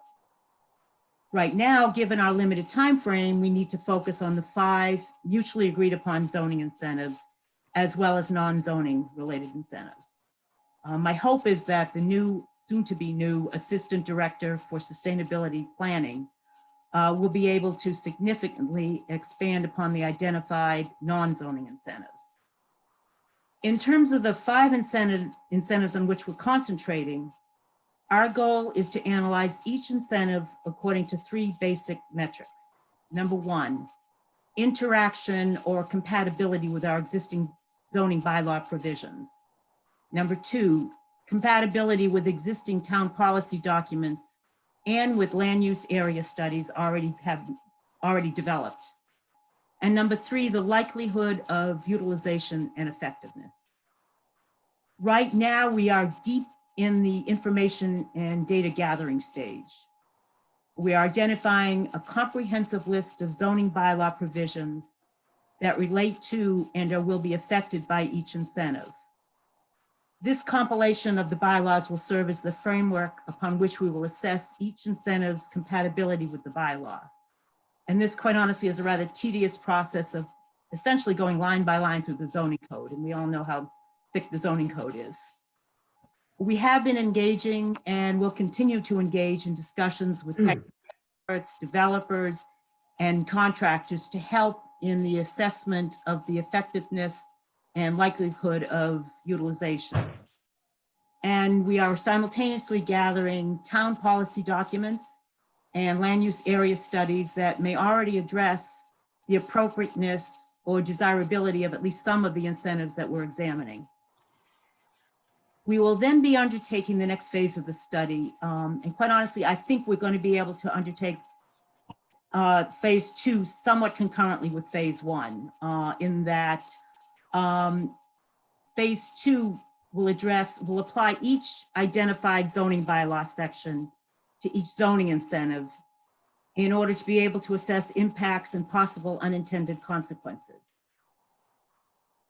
And we'll be synthesizing the comments from our technical experts and developers to identify those incentives most likely to be utilized and to be effective within Brookline.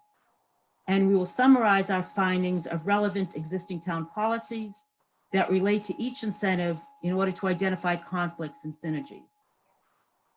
Our goal is to be in a position by mid-December to share our preliminary findings and engage the constituencies identified in the select board's charge to the planning department, specifically local residents with expertise in zoning and development, particularly in Brookline, the petitioners, and then various boards, commissions, and committees. This is an extraordinarily tight and ambitious schedule, but it is aimed at completing the report to be presented at a public forum during the 2nd week of January, so that we're in a position to submit our final report to the board by January 15th. So I'm certainly happy to entertain any questions that you may have. Okay, I understand that one of the petitioners would like to speak. I understand that I think Ms. Cunningham is in the audience. So I'd like to just give one of the petitioners an opportunity to state their say. Can I ask them for a quick point of clarification? before Ms. Cunningham speaks, around that timeline. You said a public hearing in the second week of January to get the select board a report by when? It's due January 15th. I'm hoping you'll extend us till January 19th, which is the next Tuesday. Okay, good. Yeah, you'd obviously want some time between the hearing and when the report's due to make any adjustments based on public comment. So Unfortunately, we don't have the time. Okay. All right, So- let's talk more about that. Okay, so I'd like one of the petitioners to speak. Who's the volunteer here? Ms. Cunningham, I think you were here first. Jesse, why don't you go ahead? Okay, Sure. First of all, thanks for a great presentation, and also really appreciate the planning department working with us. We had one very productive meeting, which was really helpful, and so this is all very encouraging. And I just wanted to emphasize two things that would help, I think, moving forward. The one is kind of minor, which is just if there's any data, any data on building permits per district, if it would be possible to share that in advance, even of the kind of mid-December or any of the findings, just the data, if it's possible to share, would be really helpful, because we would like to, think independently about these incentives too. Second point is just something that came up, which I think is relevant to future processes of this nature, is the way in which petitioners can collaborate with staff in this kind of a situation where the board has asked staff to undertake an analysis collaboratively with various constituencies. And something that came up is the idea that collaboration with petitioners that too much collaboration would taint a process, and that it would no longer be objective. That by interacting too much with the petitioners, the staff would lose their objectivity. And I wanted to raise that as an issue and encourage comment from board members or from the town administrator, because it seems to me that if we're going to address the great challenge of climate change, we need to find new ways to work together. And it strikes me that if that barrier to collaboration exists, the perception that working with petitioners who don't have any kind of financial incentive, Lisa and I are doing this not for personal benefit. We're doing it for the cause, to fight climate change. That it ought to be possible to collaborate without the view that the process is tainted. And I hope that we can find a way to do that in the future. So although we've collaborated with staff, the collaboration has been limited to one meeting, actually. And it's seemingly in large part due to this perception. okay. Any questions from the board or any response from the board on that? Maybe this is, I'm sorry, Ms. Hamilton?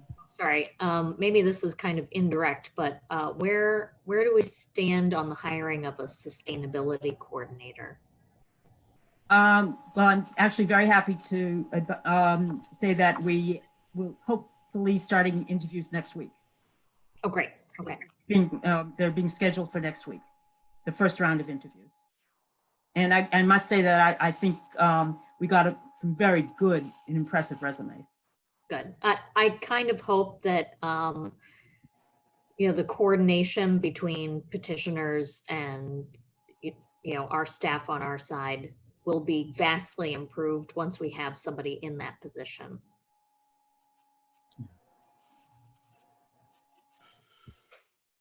Okay, any other comments? Mr. Vanscoy, I'm sorry. Ms. Howard, That's okay, he go first. Well, I think Heather makes a very good point. I do think that position is central and is going to help. And I just want to, in support of the thrust of what Jesse said, I just want to draw a distinction as to what this process is all about. And this process, in fact, might actually become kind of a working model for processes in the future And it began with petitioners. It began with petitioners who had a warrant article, but it was picked up by the select board as something to prioritize for action by the town, but not through there being a petition and a warrant article that was unreviewed by staff, presented to town meeting, and then staff left to sort of figure out what to make of it.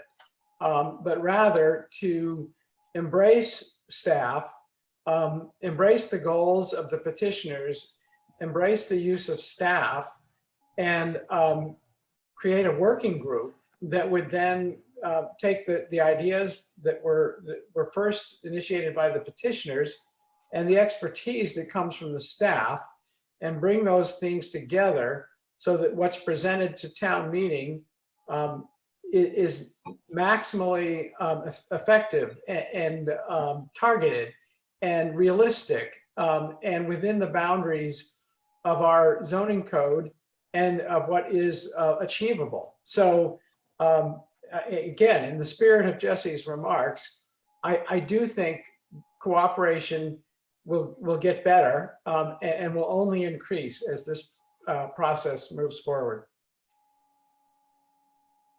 Okay, Ms. Heller? You know, this document is a testament to the fact that the petitioners and you have worked well together.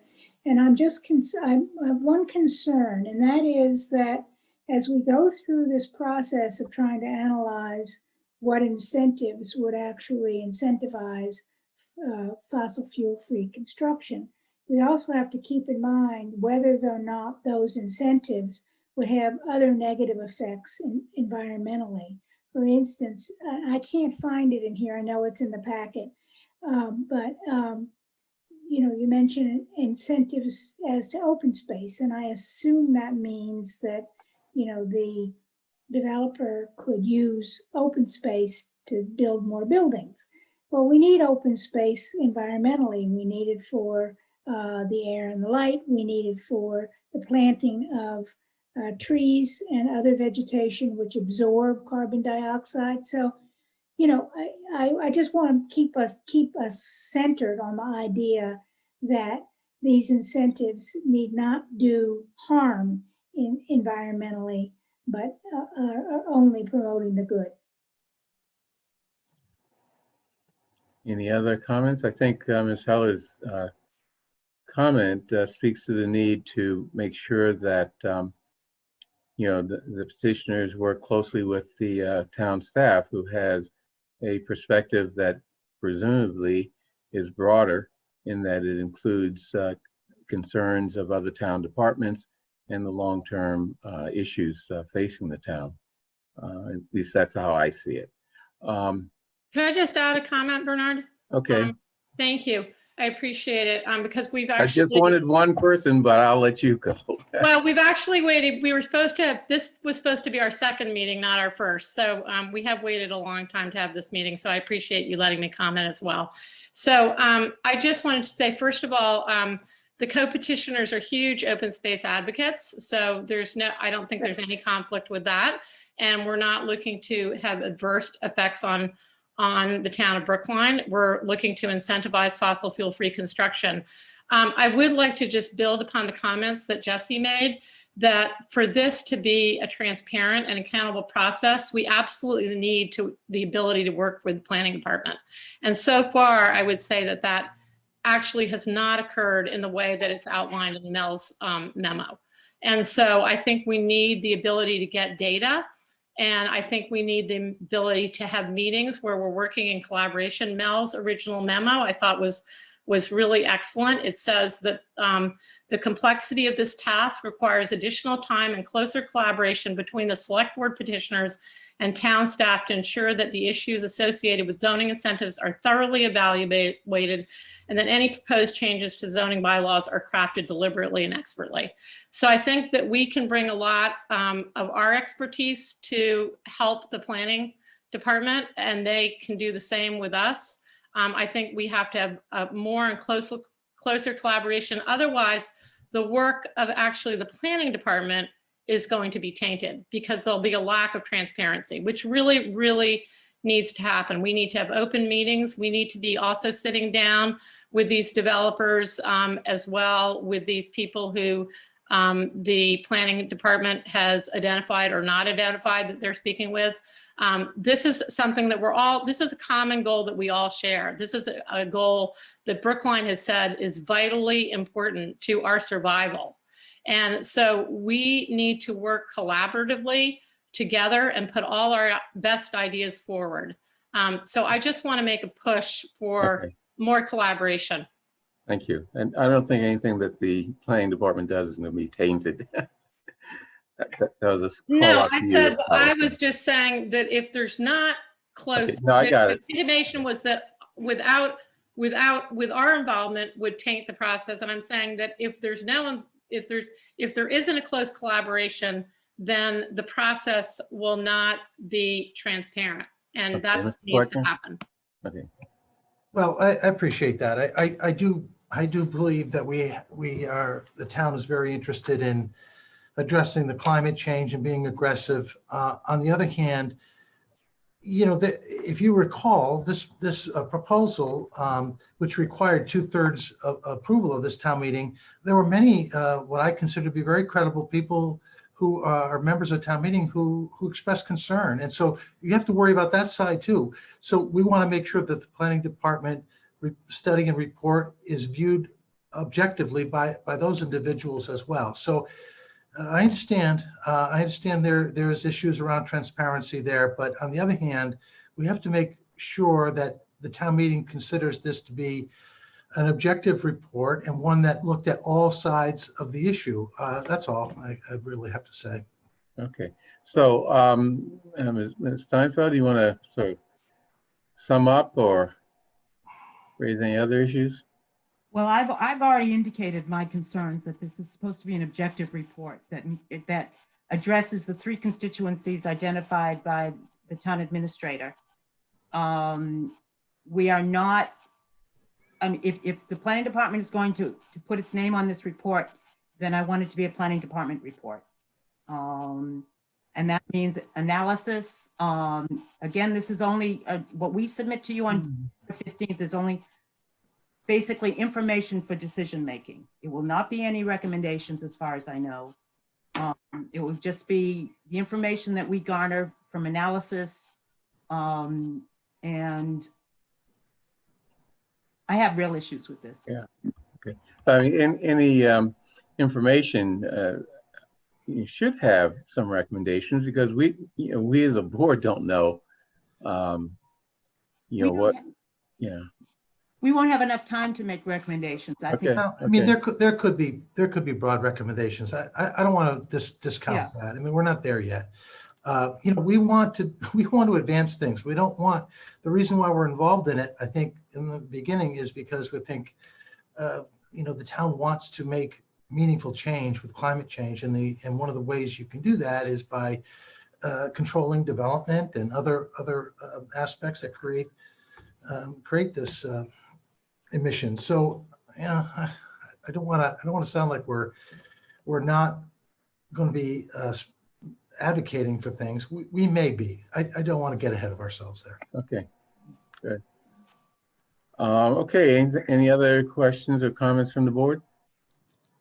I would just mention, reiterate what I said before about looking at the timeline. I'm just a little, whenever I see an opportunity for public comment, and then I do see in the packet though that we'll be getting a report on the 15th. After a hearing on the 13th, we'll get a report on the 15th, and then we'll take up a meeting on the 19th. I would just encourage you, if there is some way to provide, I don't know if that's ample time for your department to take into account the feedback from the hearing, put that into the report as necessary, make any adjustments that you might feel necessary based on the feedback, and then turn around and report to the select board. That seems like a short time to be able to do that. You're absolutely right. And this is not a planning process the planning department would ever recommend. It is not a good planning process, but it is a planning process within the time constraints that were imposed on us. So no, it is not a good way to go about planning. Okay, Mr. Vanscoy. Yeah, I would just say okay, understood. I think within the frame, what I'm asking for is to find a way to have a few more days, even if maybe that gives, I don't know if the intent here of what you're saying here is that there's gonna be a public hearing, but it's just to, hey, here's what the work we've done. And, you'll see it again at the select board in a week. But I mean, my understanding of a public hearing or is that folks have an opportunity to provide feedback that might actually end up impacting the final product. If that's not the case, then I'm not, it's more of a presentation than it is a public hearing, unless we're just giving people an opportunity just to share what's on their mind for no particular, I just something to think about it, and let's see if we can find some way to provide that opportunity for public input to matter in this. I mean, quite honestly, it was planned for a little bit earlier, but we just ran out of time with the warrant articles. Okay, great. Okay, thank you, Ms. Steinfeld. And thank you, Jesse and Lisa. I think Mr. Vanscoy wants to say something. Oh, I'm sorry. You're down in the far corner of my screen, so I sometimes miss okay. Thank you, Heather. I think it's evident from this discussion, this is not easy work. It really isn't. But good work has been done. Progress has been made. And I, for one, will be content if by deadline, we get a report that represents the best work of the planning department. And I feel fully confident that we will.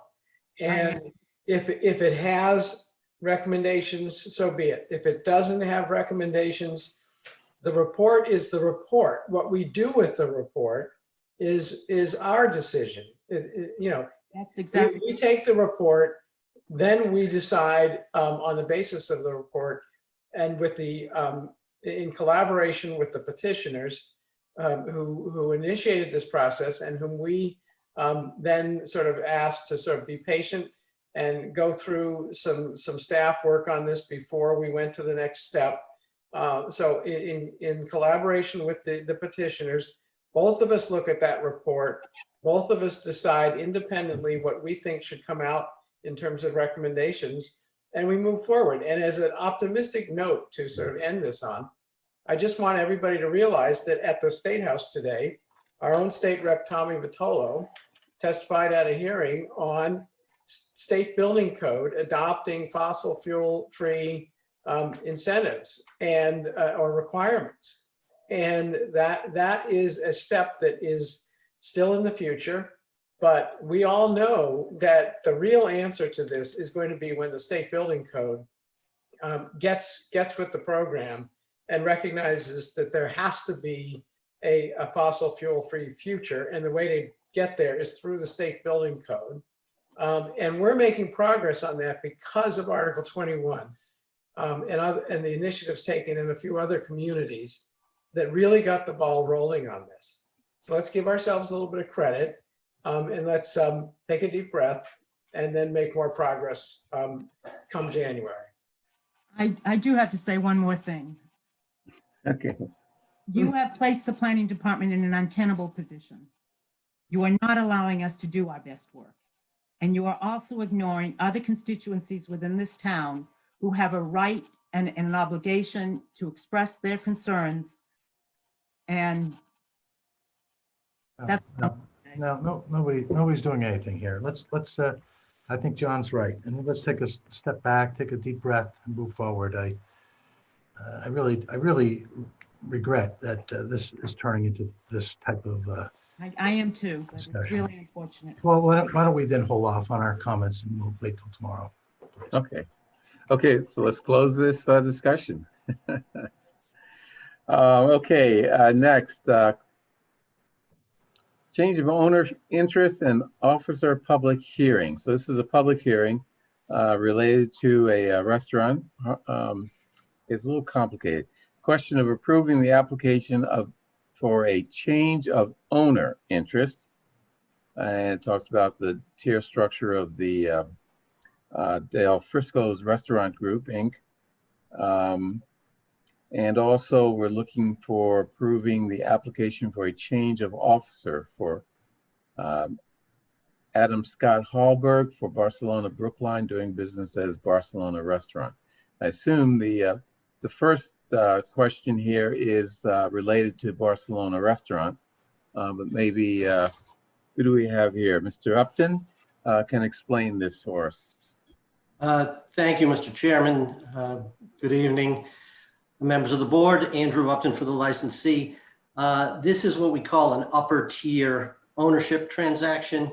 The first and most important thing to understand is there will be absolutely no change at the restaurant. No change in hours, menu, concept, any aspect of any operation of the licensed premise. It will all stay exactly the same, just as it all stayed exactly the same when we did this exact transaction in Boston last month.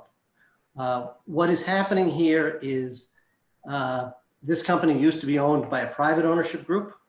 It was then sold to a public ownership group. Now it is coming back to the private ownership group.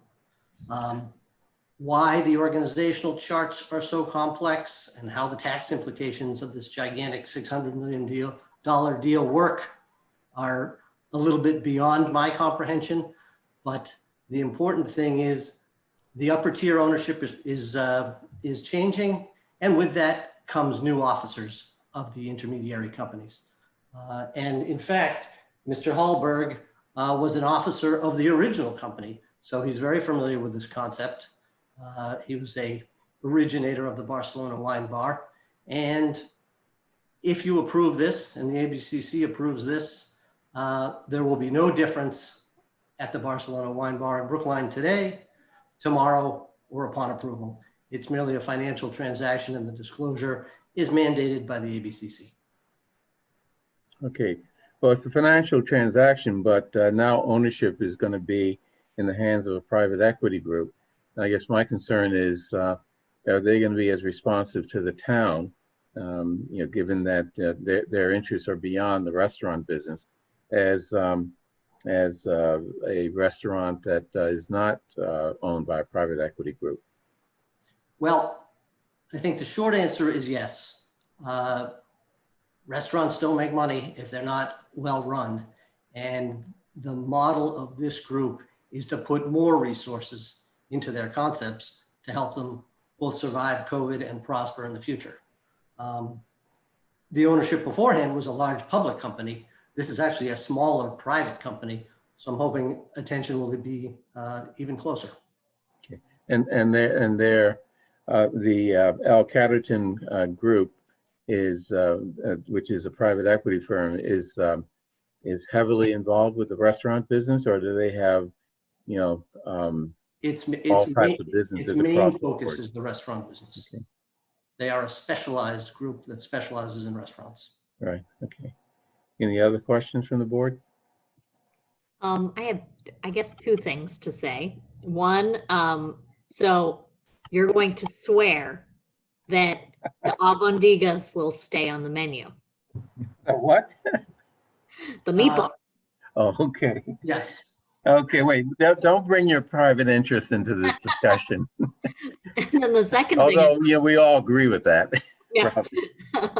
The other thing I wanted to bring up, I think one of the major keys to success for Barcelona, I mean, aside from the fact that it's the best food, especially for the price, is the very large outdoor seating area that it has. And for Brookline, that is rare. As we go into an uncertain winter, if you guys find yourself needing more outdoor space, please approach the town, so that we can try to work something out. We certainly will. Thank you very much. Okay, any other discussion questions before we open this up to a public hearing? Okay, this is a public hearing. Devin, is there anyone in the queue that would like to speak? This time there are 21 attendees at the meeting, and no one has used the Q&A or hand raise feature to indicate that they'd like to make a comment. Okay, any further comments, discussion, or questions from the select board? Are you raising your hand, Ms. Heller? Okay, sorry. Okay, seeing none and hearing hearing of no public comments at this public hearing, I move approval. First, to the application for a change of owner interest. I'm not going to go into the details there. All in favor, Ms. Heller? Yeah, that sounded like aye, or it looked like aye. Ms. Hamilton? I was muted, sorry. Aye. Okay, it's the Zoom world Aye. that we're living in. Mr. Fernandez? Aye. Mr. Van Scoyac? Aye. And chair votes aye. Thank you.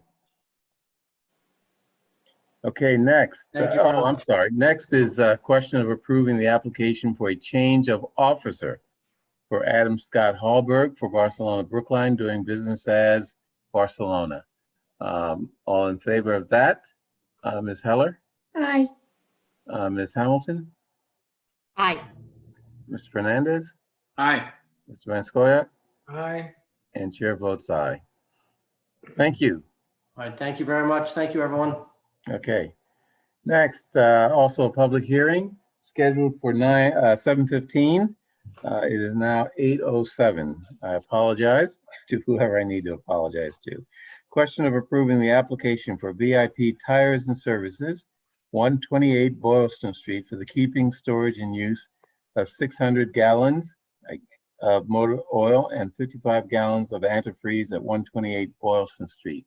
Let's see.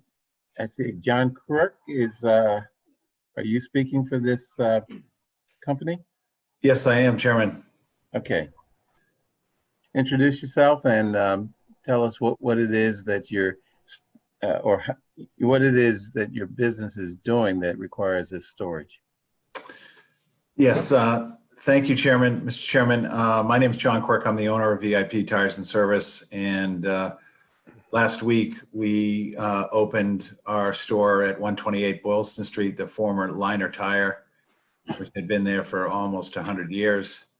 And we essentially do the same thing that Liner Tire has been doing. We do auto repair service, and we sell and service all brands of tires. And an essential part of our business is to do routine oil changes on light vehicles.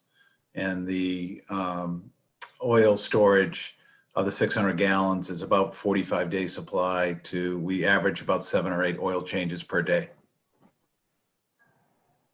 Great. Okay, any questions from the board?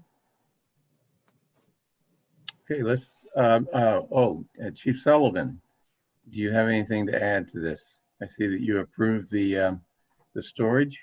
Yes, the storage has been approved by the fire department and meets all specifications. Right. Okay. And those specifications relate to safety in the storage of inflammable materials. So any questions from the board? Or I already asked that. This is a public hearing. So Ms. Devin, or do we have anyone in the queue for the public hearing? At this time, there are 18 attendees at the meeting, and no one has used the hand raise feature or Q&A feature to indicate they'd like to make a comment. Okay, unless there's any other questions from the board, I'd like to move approval of the application of VIP Tires and Services for the keeping, storage, and use of motor oil and antifreeze at 128 Boylston Street. All in favor, Ms. Heller? Aye. Ms. Hamilton? Aye. Mr. Fernandez? Aye. Mr. Van Scoyac? Aye. And chair votes aye. Thank you. Thank you, Mr. Chairman. Thank you, board. Okay. Next, grant of location, also a public hearing. Approving a question of approving the petition of Comcast for permission to construct location 4 conduits and manholes and cables therein under the public ways as follows: Dudley Street and Walnut Street. Mr. Chair, could I just mention, this is a series of grant of locations from 4 different utility type companies. And I know our Commissioner Aaron Galentine is here to help us get through this. There are couple petitions in the same location. So I don't know if, Aaron, did you want to make some general comments before we started forward? Yes, thank you very much. So good evening. I thought I would provide a brief overview prior to moving into the Department of Public Works reviewed grant of location hearings to remind the select board of the process and the steps taken by the department prior to your review and the public hearing. So this evening you have two petitions from Eversource that are on or around Independence Drive. And these are upgrades to the service for the Chestnut Hill Realty development. In addition, you have one petition from National Grid for new service on a new private way, also that is part of the same new development. There's one petition from Comcast, and this is to take wires off of the telephone poles between 23 Dudley and 468 Walnut and relocate their wires in conduit underground, and the purpose for this is to remove the pole. Finally, there's a petition from Crown Castle. They were formerly Light Tower for a grant of location. This is for their node at the corner of Aspinwall and Harvard Avenue. That's right by Walgreens, here close to Town Hall. The company had previously petitioned and received approval to place their node on an Eversource pole in proximity to this location, but it isn't feasible due to both the wiring on that pole and a guy pole that is prohibiting that pole being used that they had previously intended and been authorized to use from the board. They're proposing to replace one of the town's ornamental poles. These are the ornamental streetlights with a new streetlight in the same location, and that will hold their node and the equipment. So the approval for Crown Castle is for replacement of an existing streetlight with another ornamental streetlight, and it will house their equipment, and then the supporting handhole and conduit. I'd like to make a correction on the paperwork associated with this particular grant of location. The order for location of poles and equipment has a street address of Beacon Street, and that has been changed in the paperwork to Aspinwall, and Devin has that correction. It didn't make it into your packets, but just so you know, that is Aspinwall at Harvard. So all the grant of location requests, they are reviewed, verified, the paperwork is completed, and then public notices are distributed by a senior engineer within the Department of Public Works. And in addition, a form is sent to National Grid. And they send a technician to check all of these grant of location areas for gas leaks in advance of the work being completed. So understanding that there'll be utility work, there could be some trenching work, but some type of disturbance, National Grid goes out and they actually send a technician out, and they verify this in the field with their instrumentation. They completed their assessment. The paperwork is in your packet for all of these locations. They found one grade 2 leak in, it was not at the grant of location. It wasn't specifically at the location for the GOL, but it was within 200 feet on Independence. And our representative from National Grid, when we get to their request, would be happy to answer any questions and let you know what their next steps will be on that. So in addition to preparing and review by the professional engineer, we also check with our permit inspector. So our permit inspector is the one that's out there every day inspecting the trenches, working with the utility companies, and we ask about each of these locations and have him review whether there have been any problems in each of these respective areas. And he found none. So with that, I will turn it over to back to you, and you can move forward. And I'm here in addition to the various utility companies if you have questions. Okay, so we have 4 public hearings scheduled for 7:30. I think we have to go through each one of them separately, though. Although we can rely on the work that DPW has done to ensure that there are no huge problems in these grants of location, there may be issues that board members want assurance, additional assurance on from DPW or the particular companies that are seeking these grants of location. So with that, let's start off with a public hearing on the Comcast grant of location on Dudley Street and Walnut Street. Any questions from the board first?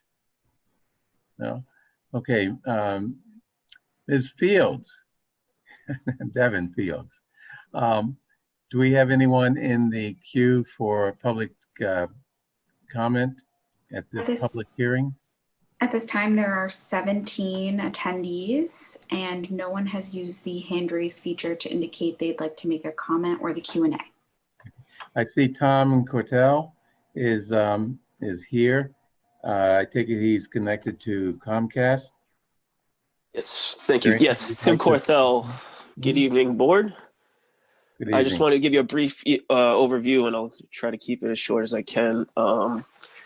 The electric company is to remove 3 poles that's behind 23 Dudley and behind 460 to 468 Walnut Street. As a renter to these poles, and as they are being removed, we need to relocate our services. With that in mind, we propose approximately 450 feet of new conduit in the roadway, in the gutter line, opposite the reservoir. And this will extend from the corner of Dudley Street and Walnut Street all the way up Walnut Street to 434 Dudley Street.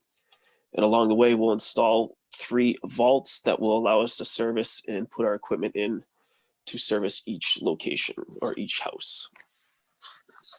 Great. Okay, any other questions from the board? Mr. Fernandez. I believe you mentioned you'd be removing poles. What happens in the space where the pole's been removed? Unfortunately, we don't own the poles. The electric company does, but I'd be sure that they would fill them in to maintain safe location. And while removing the poles, they will return it to grade. Commissioner, is that right? That is correct. So this has been initiated through Eversource, who was requested to put their utility below ground. That was already approved, and now all the subsequent utilities are getting their services off of those poles, so those poles can be removed. This was initiated by a private resident, and the poles are actually located on private property, and there are rents that are being paid. So this is sort of there are a few goals. The utilities would like to not have to pay the individual rent, but in particular, the homeowners are looking to put utilities underground. When they do remove the poles, they bring it up to flush grade, and they compact it so that it is safe. And in essence, you wouldn't know that there was a pole there previously. Great, thank you both. Okay, any other questions? Were you raising your hand, Ms. Hamilton? No, okay, sorry. You're petting your cat, okay. Ms. Heller, you're muted. Ms. Heller, you're muted. Sorry about that. I was trying to prevent you from hearing my dog barking. Now he stopped, so it's okay. So there's, just for the record, I want to make sure that there's no gas leak in that area. Ms. Galantine? So we do have the benefit of having John Barkus with us. So National Grid completed their inspection, and their form said that they found no gas leak when they went out to this site. Okay, any other questions? Okay, still no one looking to make public comment, Ms. Fields? Not on this hearing, no. Okay, great. So I move approval of the petition of Comcast for the construction and a location for a line of conduits and manholes with necessary cables therein under Dudley Street and Walnut Street, as we discussed. All in favor, Ms. Heller? Aye. Ms. Hamilton? Aye. Mr. Fernandez? Aye. Mr. Van Scoyac? Aye. Chair votes aye. Thank you. Thank you.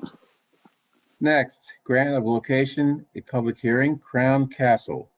Permission to locate and install a node pole with the necessary antenna, conduit, telecommunications equipment, and fiber optic cables attached within Aspinwall Avenue, Harvard Street, and again at Aspinwall Avenue. Ms. Galantine, describe some of the details of this. I see that we have, is it Mr. Costa and Mr. Sousa? Are both of you with Crown? Yes, good evening, Mr. Chairman. Ricardo Souza from Prince Lobel-Tai, counsel for Crown Castle. And also with us this evening is Paul Costa from Crown Castle. And I also, good evening. And I also happen to be counsel for Light Tower back in 2018 when that other grant of location was granted by this select board. And we are essentially replacing that grant of location with this requested location, which is about 10 feet apart from the original location. Okay, any questions? Why are you moving it? Well, originally we were going to be utilizing a pole that's owned by Eversource, and Eversource is not allowing us to utilize that pole as a replacement. And so that's why we're utilizing one of the Town of Brookline streetlights. We've worked with Mr. Ditto and Karen Hersey. Mr. Ditto approved the design. We're utilizing that same Bishop's Crook design. Okay, good. Okay, any other questions from the board? Okay, this is a public hearing. Ms. Fields, is there anyone in the queue waiting to speak at this public hearing on the Crown? Uh-oh, I see Mr. Ananian is here on Crown Castle. So I assume he's the first person in the queue. Yes. Okay, Mr. Ananian. Oh, Chair Green. Yeah, I think this is the second time I was attending a select board meeting for something else entirely, and Crown Castle came up. I don't know if you remember, but I think I commented back in 2019 as well. And my question is simply, I mean, this is a 5G internet provider. We're granting them certain rights to use properties of the town. And my question then was what public benefit the town was getting in exchange for this, if we were adequately pursuing that angle. And Kevin Stokes, our former IT, what was his position, CIO for the town, had long hoped for a connection from town hall to the major internet connection point, which is down in Brookline Village, where the T-tracks go, which is just a hop, skip, and a jump from town hall, but would give us a lot more bandwidth for town IT than we currently have. This grant of location isn't at that location yet, but I think it is a good opportunity to remind the select board that this is a negotiation, and when these grants of location are asked, we could be pursuing our town interests and improving our town IT infrastructure. As they lay fiber, one of those fibers can be for town use as well. That's something that other towns have done as these connections are built out. And I'll just note, having there's one of the Crown Castle poles on Washington Street, not far from my house, and I'll note that my neighbors have commented that it is extremely unsightly. I don't particularly have an issue with it myself, but I'll relay that for my constituents. Thanks. So Ms. Galantine, do you have anything to add to the issue that Mr. Namian raised? Interesting. I know that a light pole design was approved over the summer, and so I wonder if that pole was installed previously to the pole being the design being approved. That's specific to the ornamental streetlight on Harvard.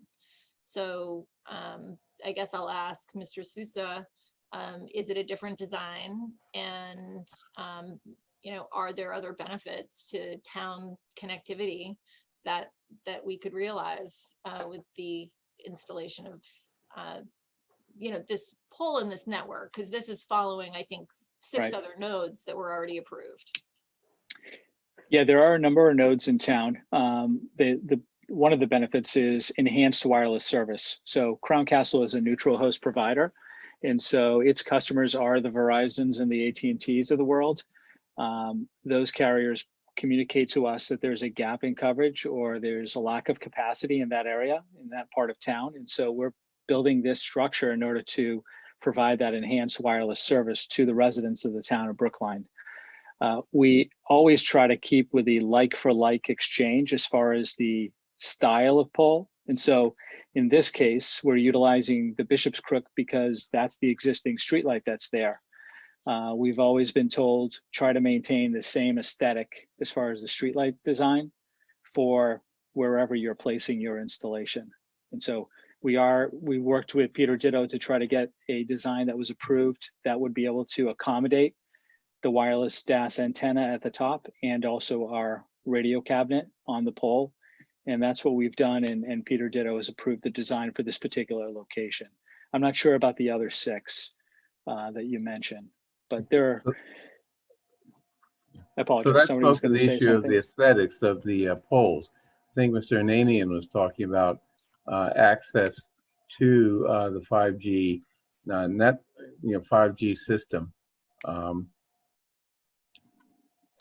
And I don't know how that works. So, my question is, do you have any response to that?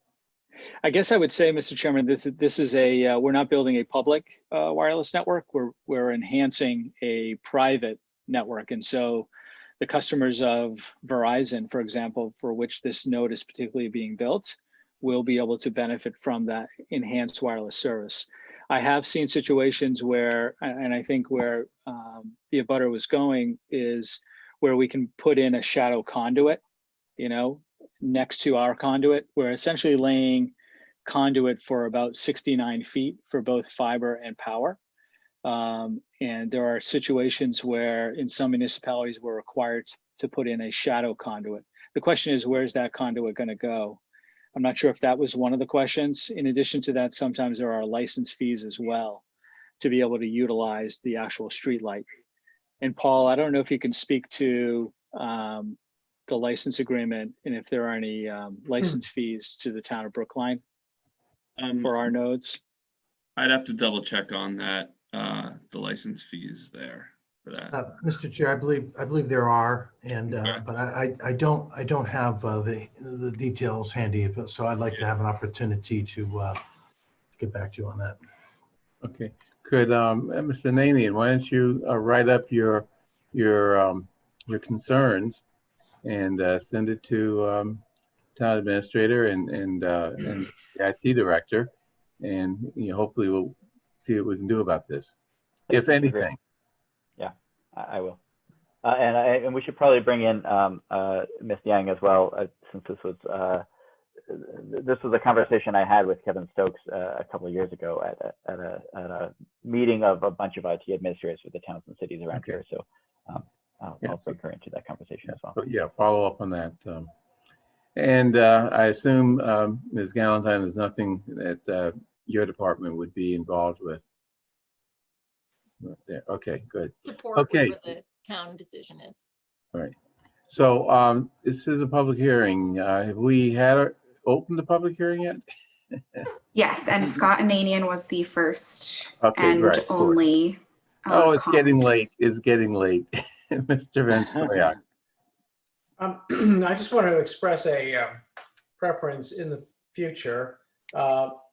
When we have these matters of polls, and especially when it's a replacement and when there's some kind of communications equipment that's going to be attached to the replacement pole, I really think we should have a visual of what the pole is going to look like, because frankly, aesthetics are important, and a lot of damage can be done to a streetscape if there is a poorly chosen replacement of a pole with, you know, some sort of horrendous combination of communications equipment associated with it. And I'm not saying we can, you know, we can't stop progress, and people do need their Wi-Fi service, but I do think we should have some kind of a control over the aesthetics of these things, and we can't do that if we can't see what it's going to look like. So.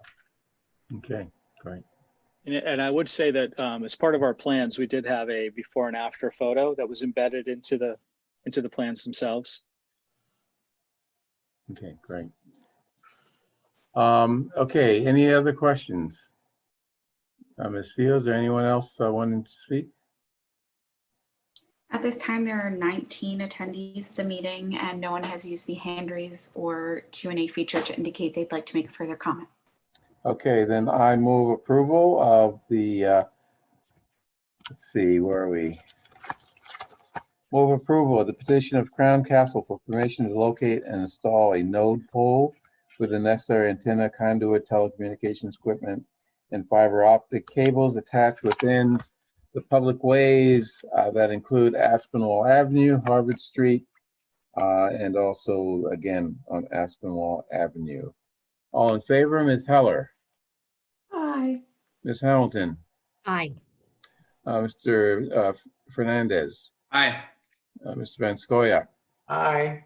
Chair votes aye. Thank you. Thank you. Thank you, Mr. Chairman. Thank you, members of the Select Board. Good night. Good night.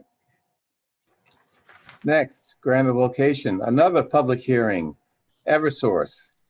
Question of approving the petitions of NStar Electric Company doing business as Eversource for permission to construct location 4 conduits and manholes and necessary cables therein under Independence Drive at 2 locations. So I see Andy Martineau is here. Are you speaking for Eversource? No, Andy's with me, Mr. Chairman, Jennifer DePazzo Gilbert. Okay. We're here on behalf of Chestnut Hill Realty, but you should hear from the utility company. I think Chanel Grant is on. Hello, Ms. Grant. Hi, good evening, board. Yeah, I apologize. There's so many frames on my screen that, and you're down the lower left side. Okay. Oh, okay. Ms. Grant, go ahead. Okay, tell us about this. My name is Chanel. I'm sorry. There was a delay. Okay. Hi, I'm Chanel Grant from Eversource Energy, and I'm here because there's going to be a new residential development, and we're installing conduit from manhole 20609, 141 feet. And we're also installing conduit at manhole 20610, 120 feet to 2 different locations. So we would like to ask for permission to dig. Okay, so this is Jerry Road and Independence Drive area. Yes. Any questions from the board? I will raise the issue of gas leaks. Okay. I understand there is one at the manhole 20609 or nearby. So how is Eversource working with National Grid to fix that gas leak? We're not working with them. I can just get back to you on that, and I'm not aware of the gas leak, but I did hear there was a grade 2 at that location. That's correct. And Devin, if you wouldn't mind, I think we have John Barkus on board. So Yes. John Barkus is our representative from National Grid. I think most of you know him. Good evening, John. Nice to see you. And he is the one that coordinates the the inspection of the leaks prior to the select board holding their hearings for the grant of locations. So this is the one area where a leak was detected as part of that investigation. John, So, can you Ms. Barkus. respond to that? Good evening. Thank you. John Bacchus, National Grid Community Customer Representative, representing the company along with the community and customers of Brookline. So there was a survey done in the area, and we had an existing grade 2 leak. In a manhole, we found some gas odor, and we had a grade 2 reading. We're prepared to repair that leak. We're hoping to expedite it and have it done within the next couple of weeks. The normal circumstance for a grade 2 leak is we're mandated to have that repaired from the date of detected after 1 year. So this was actually a leak that was found in late May, right around the area of number 18, I believe it was. And so I've actually put in a request. We're going to submit a permit at the end of this week, and we're hoping to be able to get out there within 2 weeks, depending on the resources and weather. Great. Any further questions, Ms. Heller? Well, I would just, request that we condition the grant of location on the repair of the leak ahead of time. These leaks are just, they're pernicious and they can spread and grow.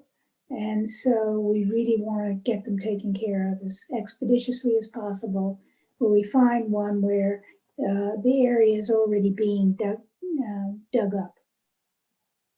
Okay, Mr. Marcus, or I guess Ms.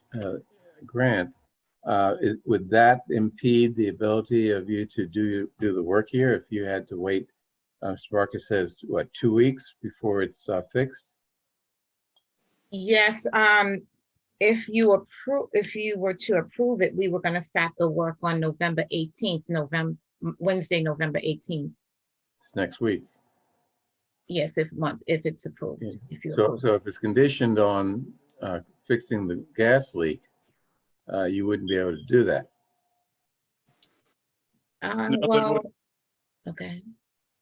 No, I'm just again, this is actually outside of that scope where the grant is located and in the area of their work. My suggestion would be just to, approve the grant for Eversource and let us go about, as I always have. I've always pretty much kept my word with the town of Brookline that I will expedite it. We will get it repaired. We need to apply for the permit. We need to get the permit approved. And then also we have to, depend on good weather to be able to get out there and make the repair. There's a large gas main out there. It's a 16-inch gas main. So it might take a little bit of time also. It might take more than a day. It might take 2 days to fix. So I would just go on my reputation that I do follow through with the request from the board. I always have, and I'm not looking to break that tradition today, so. Okay. This is Jennifer DePazzo Gilbert on behalf of Chestnut Hill Realty. I just want to confirm that this particular leak, John, is 200 feet outside the work zone, and the leak would not, the work would not create any hazard going forward due to its location. Am I right about that? That's correct. I can't give you the exact dimension from exactly where they're working, but it was within 200 feet of the work zone. So thank you. What our technicians do is when they survey the area and they go outside 200 feet, and there was a leak found in the area of number 18, which I believe is, close to 200 feet away from the work area of the manhole they'll be working in. Okay, so the leak is in a manhole, and is that a No. National Grid manhole?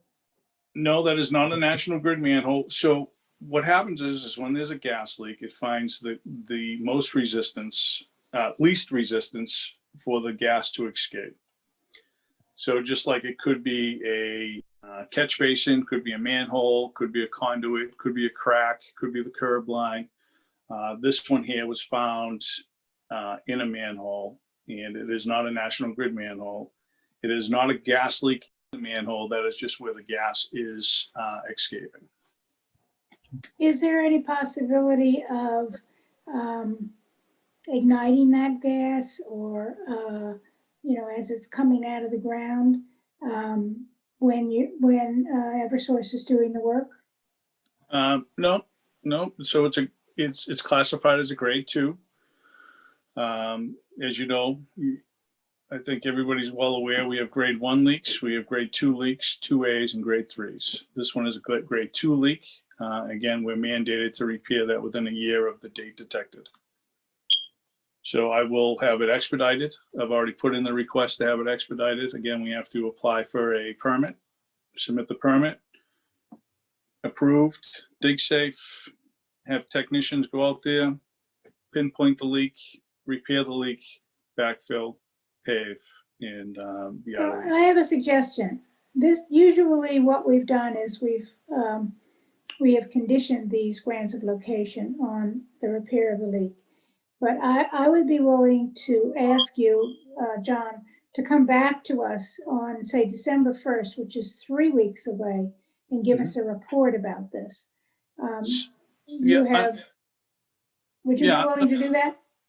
I would. I would also ask that, the next hearing is for National Grid's grant of location, and maybe you put that on the condition for National Grid and not hold Eversource reliable for a gas leak that National Grid has. Yeah, and I think when are we hearing a grant of location for you?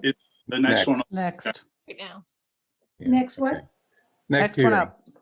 2 minutes. Yeah, so this hearing Next really, one up. When is that? Is Tonight. that as soon as we finish talking here, as soon as we have our hearing.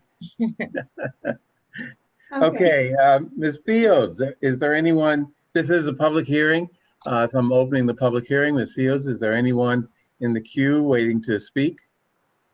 At this time, there are 13 attendees in the meeting, and no one has used the hand raise or Q&A feature to indicate that they'd like to make a comment. Okay, any further discussion from the board? Seeing none, I move approval of the petition of NStar Electric doing business as Eversource for permission to construct a line of conduits and manholes with the necessary cables therein under Independence Drive at the intersection of Jerry Road and at Jerry Road or Independence Drive near Jerry Road. Is that clear? Okay, all in favor? Ms. Heller? Aye. Ms. Hamilton? Aye. Mr. Fernandez? Aye. Mr. Vanscoya? Aye. And chair votes aye. Thank you. Okay, next, grant of location public hearing, National Grid. Thank you. Thank you. Okay, question approving the petition of National Grid for permission to construct a location for gas mains and other structures under Independence Drive, 83 feet northeast of Jerry Road. Period. Okay, who's gonna talk to us about that? Mulroney should be on the line. Okay. Mary Mulroney. Okay, Ms. Mulroney, talk to us. Chair Green, I just want to let Mary know I have, she's called in. So Okay. Talking is permitted, Mary. Now you just need to press *6 to unmute yourself. Good evening. Good evening.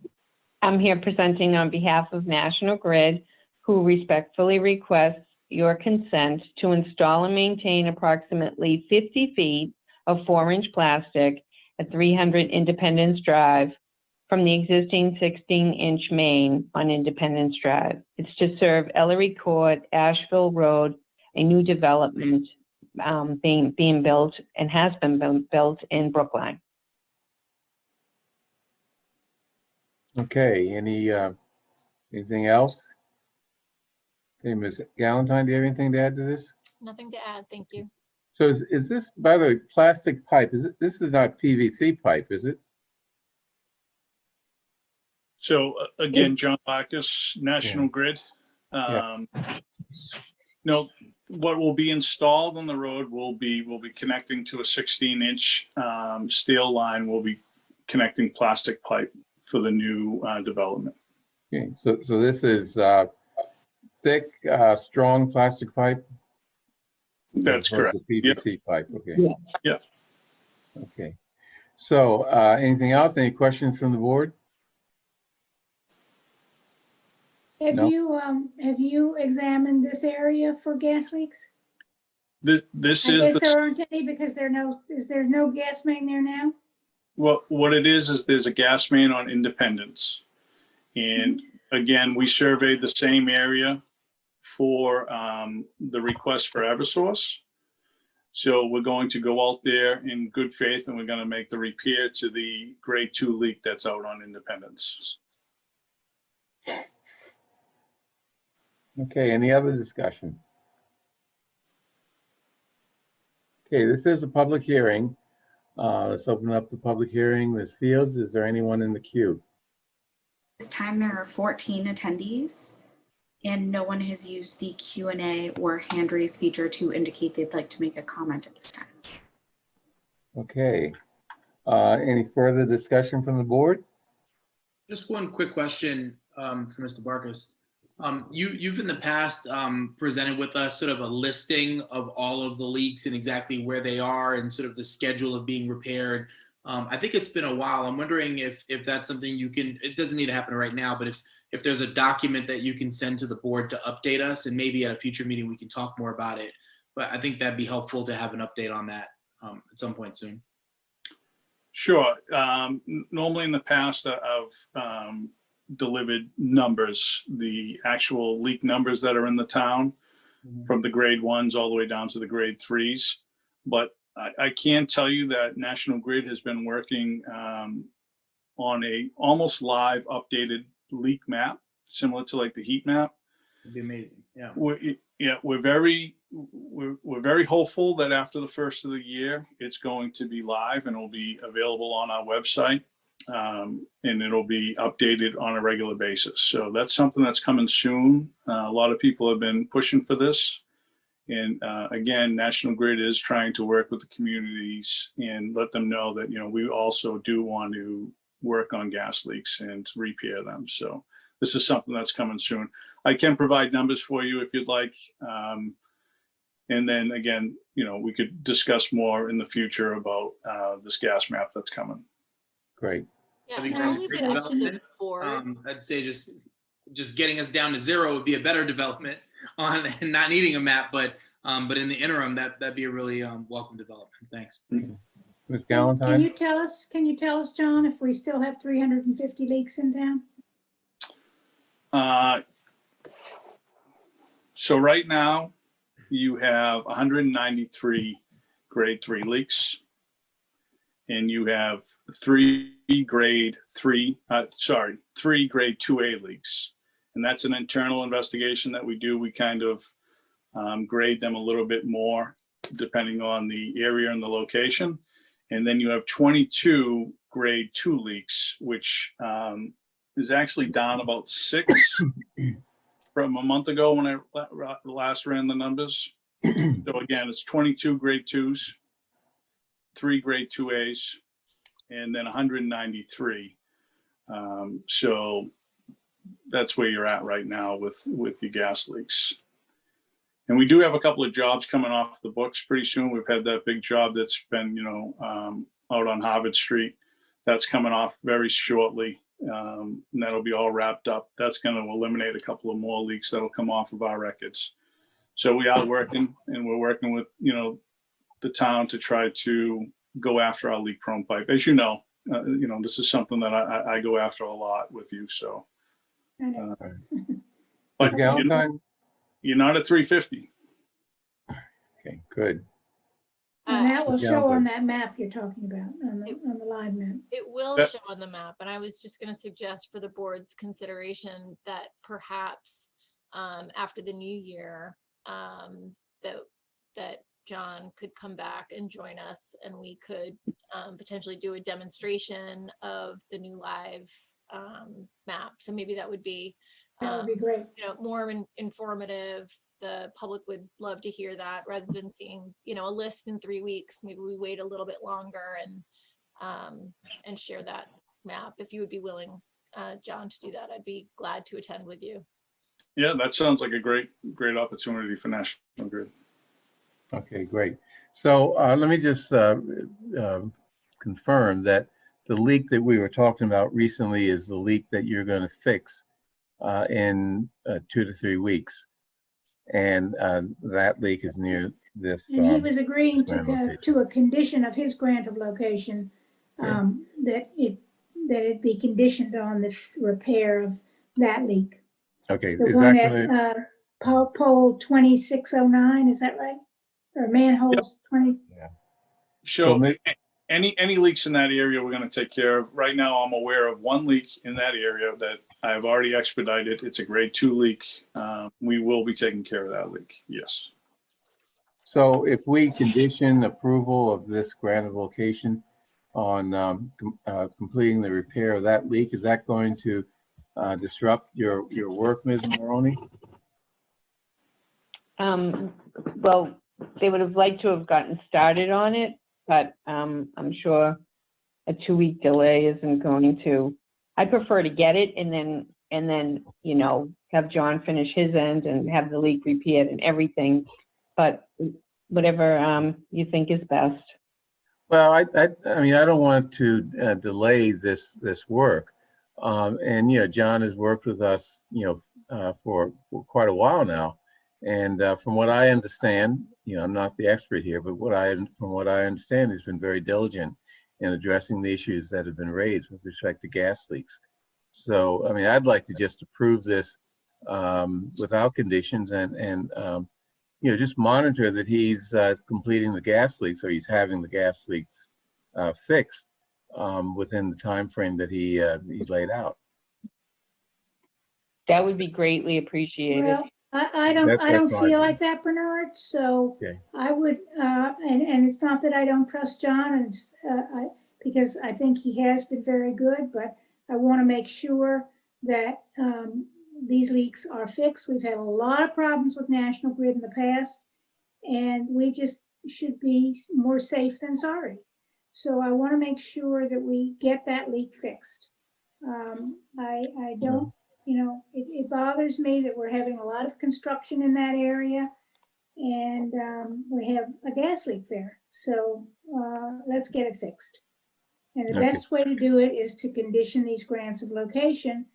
I mean, at least in our experience, since I've been on the board in 2015, this has been the most effective strategy. So that I would rather continue it until I have some evidence that it's actually going to take place without us. And maybe that conversation in January, we'll get more detailed information about leaks all over town. So may I ask a question, Chair? So if National Grid is able to go out there and fix the leak in a week, 2 weeks, 3 weeks, at that time, will we be permitted the grant, or are we going to have to come back for another hearing? No, you'd be permitted. You what? I don't think they wouldn't have to come back. Yeah, no, you wouldn't have to come back. You just do the work. But the question is, once you fix the leak, what is the notification to the town?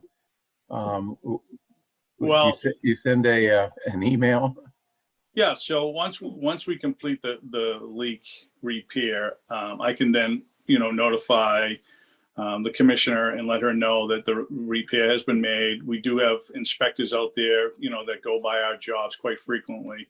And with all due respect to Mary Maloney, I do appreciate everything she does for us. And I'll take the hit in the office, if we could, if you need to put that condition on, I understand, but there might be some day that I'm going to ask you, please don't put this condition on, because we need to get out there and do the work. I'm pretty confident that we can get out there in 2 weeks. I've been asking for them to do this. So if we can't get out there, then it'll be shame on us, and I'm willing to take that that risk with you. And okay, well, I'm inclined not to put that condition on, but we can vote on that. I'm looking at, winter is coming. We've already had a snowstorm in October, and now summer days in November. So who knows what's going to happen in the next couple of weeks? But anyway, let's. Ms. Heller, why don't you move your question, and we'll So vote on that. I move that we approve the grant of location for National Grid. I'm sorry, my computer is screwed up tonight, and I don't have the exact language, but okay. I think the main is 6 feet. Yeah, we don't need the exact language. I mean, yeah. Right. As laid out in the request, right. And that it be conditioned upon National Grid's fixing the leak at Independence Drive, which was discovered within 200 feet of this location for the grant. Okay. All in favor, Ms. Heller? Yes. Yes, aye. Ms. Hamilton? Aye. Mr. Fernandez? Aye. Mr. Vanscoy? Aye. And chair votes no, because I committed myself earlier. Okay. There you have it, Mr. Barkis.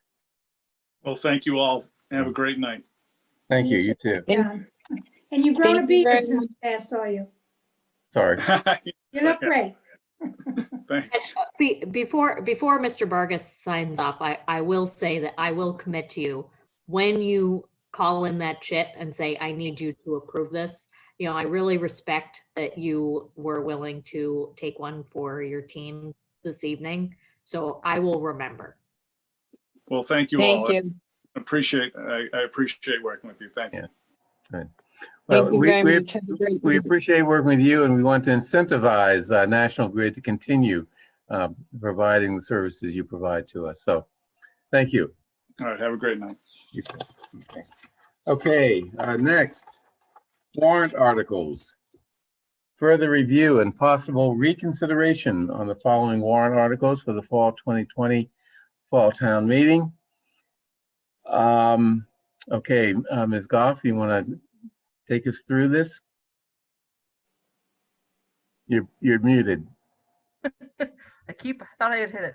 That's the Zoom world for us. I have 2 screens open, so that's my problem. So you have a good excuse, okay. I have Article 8 as the first item that we need to look at. And so the Danelle O'Neill motion, which made the combined reports, I don't believe that the board had taken up when we had this article in front of you for review. The advisory committee did take it up, and in their report, which is also in the combined reports, they did not support this motion. So it looks like the difference is that he's proposing to increase the number of members from 9 to 10. The 9 is the current motion. And then from 6 to 7 of those appointed by the select board, and then 3 low or moderate income tenants, and then striking the language around the alternate member. So that is for the board to decide whether or not you want to reopen your vote and reconsider. Okay, what do board members think? I like boards that are odd numbers. I think it's better for purposes when you have a closed vote. Then you have a clear majority. And so I would stick with a 9. And I would guess I would stick with the advisory committee at this point. Okay, any other comments? I'll just jump in. I know from on the HAB, we have not met since the introduction of this new proposal, but I believe a number of the HAB members are for what we voted on, what the AC is supporting, and not this current competing version. I think Roger Blood is in our audience, and he is the chair of the HAB. I didn't know if the chair wanted to give him an opportunity to. No, I definitely want to. I knew he's here. And Mr. Blood, would you like to reveal yourself? There you are. Okay. And see if start the video. Here we are. Thank you. It's nice to see you all again. Well, I agree with Select Board Member Heller and hope that, and speaking for the HAB and its original unanimous vote for the 9-member plus the alternate, which was the version that you previously voted for, and that was the product of some long and constructive discussions, seeking a concurrence with the lead co-petitioners, and at the urging and with some creative help from members of the CTOS. The HAB, I think, welcomes what and believes that the multiple objectives of the petitioners have been recognized and addressed and welcomed by the HAB, which have included increasing the presence of and the perspective and the voices of low and moderate income tenants on the board, formally building into the bylaw that at least one HAB member be a resident of housing that's administered by the Brookline Housing Authority, a formal commitment in the bylaw on your part as select board appointers to seek racial and ethnic diversity in your appointments to the HAB, and also two other items that are not in the current bylaw but are officially recognized in this proposal for the need for all HAB members to be, including your new appointees, committed to community engagement, and that the HAB recognize the importance of sustainability in its work seeking new and preserved affordable housing. So that there's a lot there that the petitioners have brought to the table and that we appreciate, and I think have built into this through these discussions.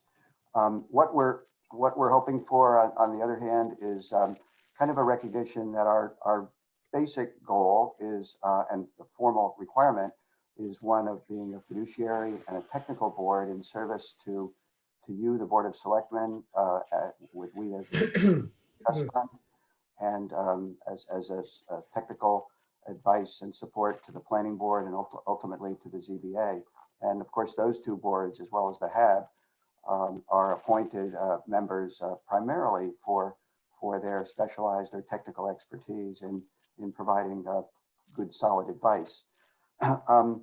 And so we're just thinking that while the HAB probably would have preferred to grow from its long-term 7 members, having added Heather Hamilton as the select board new member, and then growing again to a straight 9-member board, that the idea of having a 10th alternate would add an additional participating tenant voice to the HAB, and yet keep our ability to have a workable and as Select Board Member Heller mentioned, an odd number of voting members.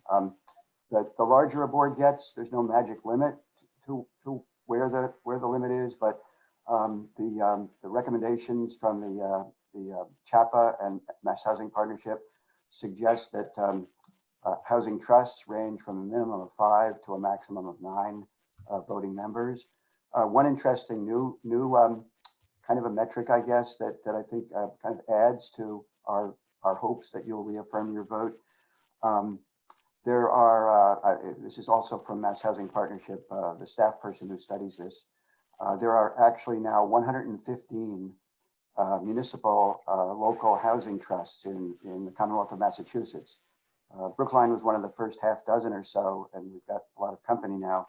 And out of those 115 boards around the state, only one is known to have more than 9 members, and that's in Salem, where that board has the mayor and some city councilors, but does not have any designated low and moderate income tenants.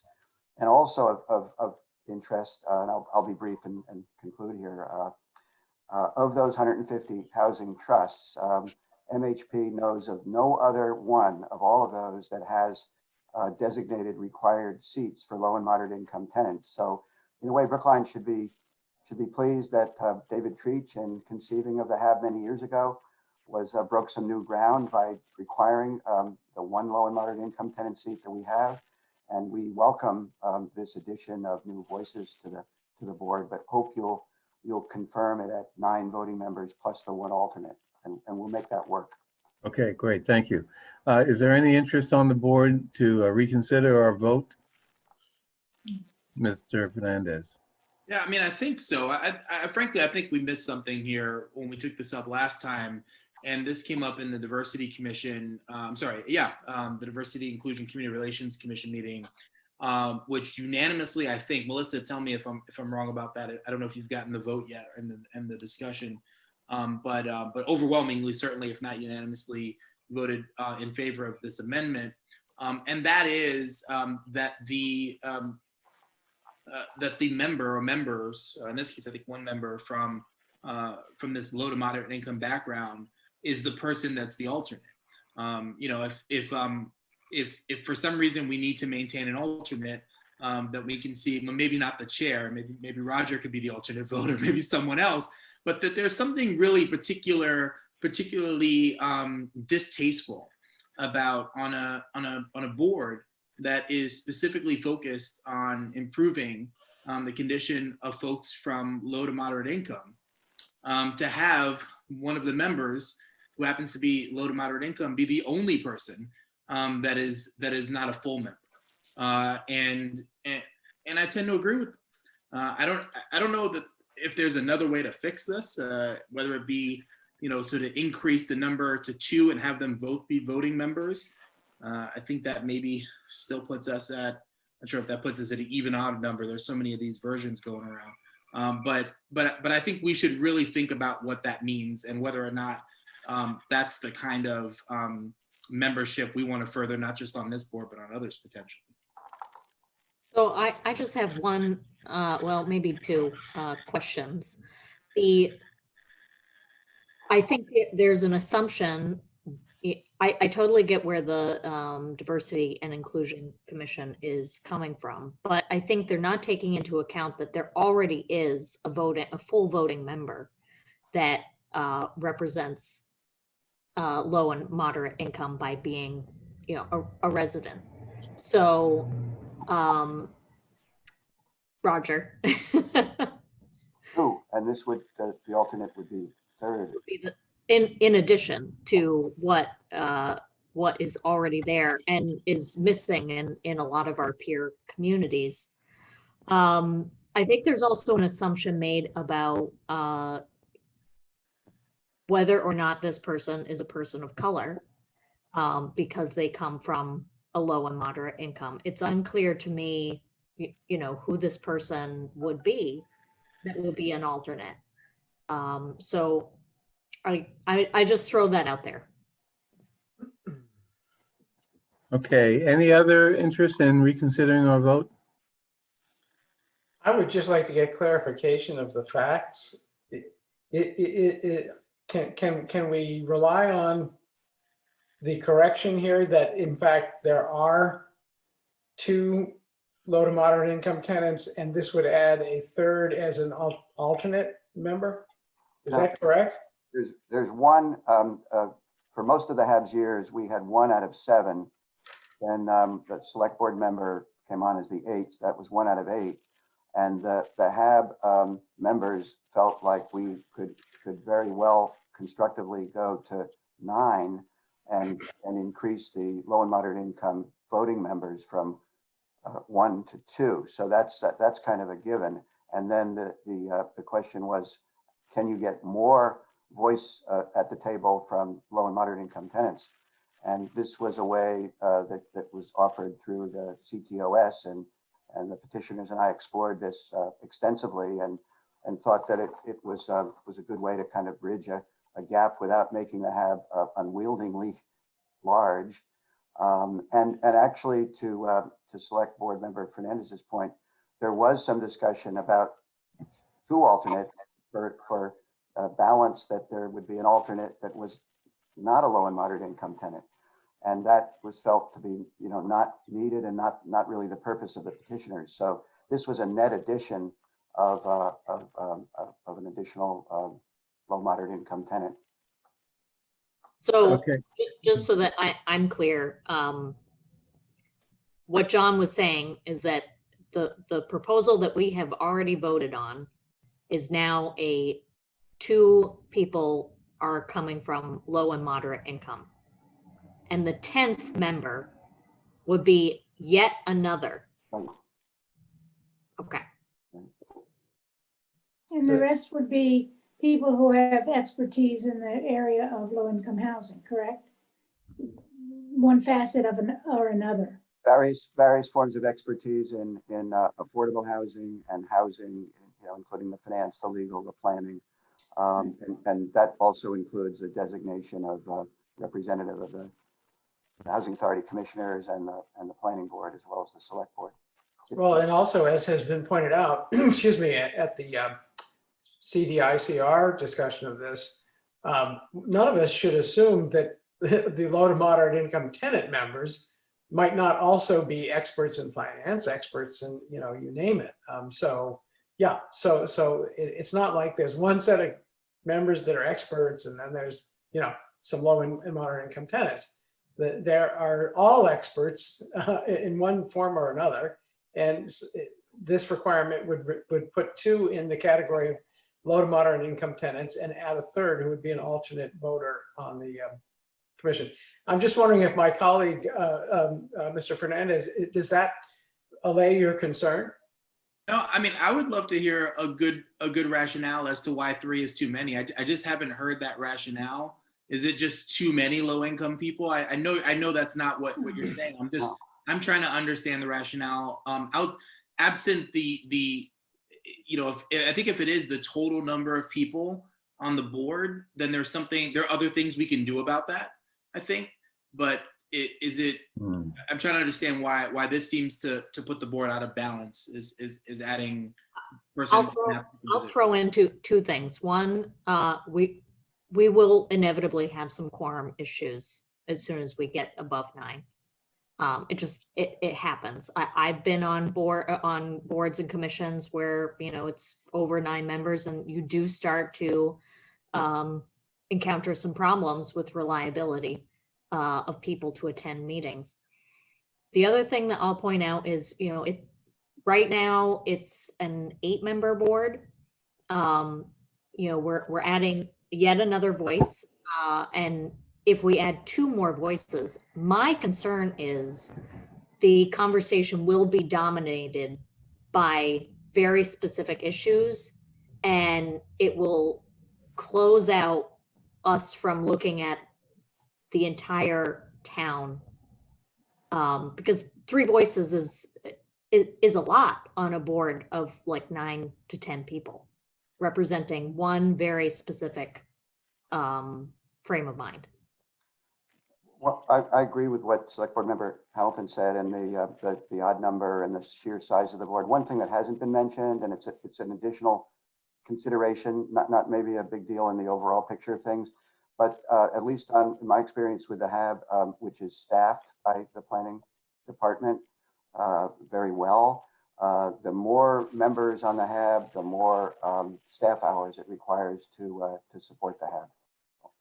I think we sometimes forget that the Housing Advisory Board is not the housing authority in Brookline.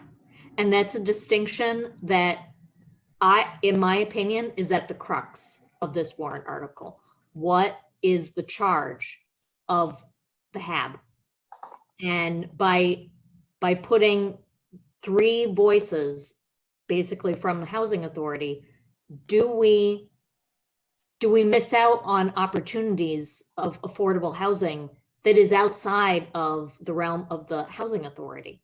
And I think that that's a real risk.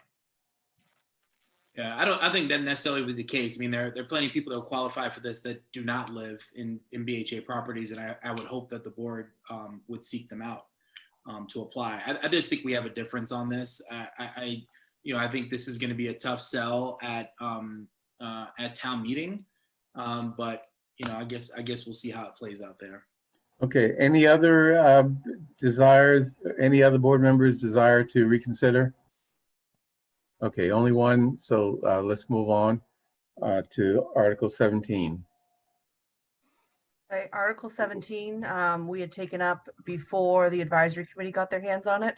So there is a small change here, which I think we should be able to come in line with the advisory committee. And so if you look in your packet, the language is around the, if you look at 20A 17-7 in your combined reports, it's essentially a reference to from 1 hour before sunset on the night prior to election until the closing of the polls for such election.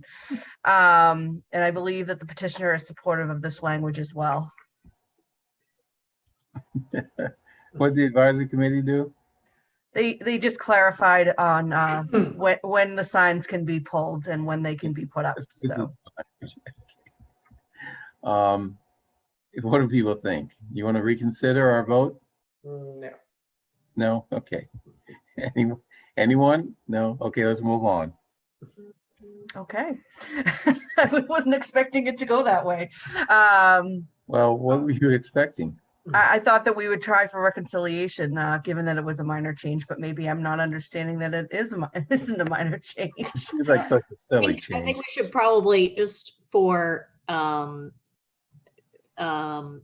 the benefit of town meeting, we should probably get on the same page. So Yeah, that I agree. I shook my head no, but frankly, I only shook it no because I thought, this does seem like a quibble, but it's a quibble I'm willing to go along with. Okay, we'll go along with the quibbles. I would probably want to clarify that in the combined reports, because I think that town meeting needs to understand why you are wanting to stay with your position. Well, no, it sounds like people want to reconsider, and we're gonna go along with your thought, Melissa. Okay. Okay, you can explain that the board thought this was, what'd someone say, a quibble? But when we get to the next two articles, but I think. But this requires a vote, right, Bernard? Yes, it does. Yeah. Yeah. So first, a vote for reconsideration. All in favor, Ms. Heller? Aye. Hamilton? Aye. Fernandez? Sure. Pardon me? Sure. Yes. Sure. Okay. Let's see. Who else is there? Aye. And chair votes aye. Okay. So now that we're reconsidering, any further discussion? No. Okay. So let's vote on the revised warrant article 17 coming out of the advisory committee. All in favor, Ms. Heller? Aye. Ms. Hamilton? Aye. Mr. Fernandez? Aye. Mr. Vanskoyak? Aye. Chair votes aye. Okay. Article 24. Articles 24 and 25 had some further tweaking from Elisa Jonas. I think at the time of the advisory committee, she was still working on the language. And I think she just inserted the word owners as kind of the amendment that she wanted to make to 24 and 25. So you have that in your packet as well. I believe that the advisory committee may be taking this up tonight, but I don't expect them to.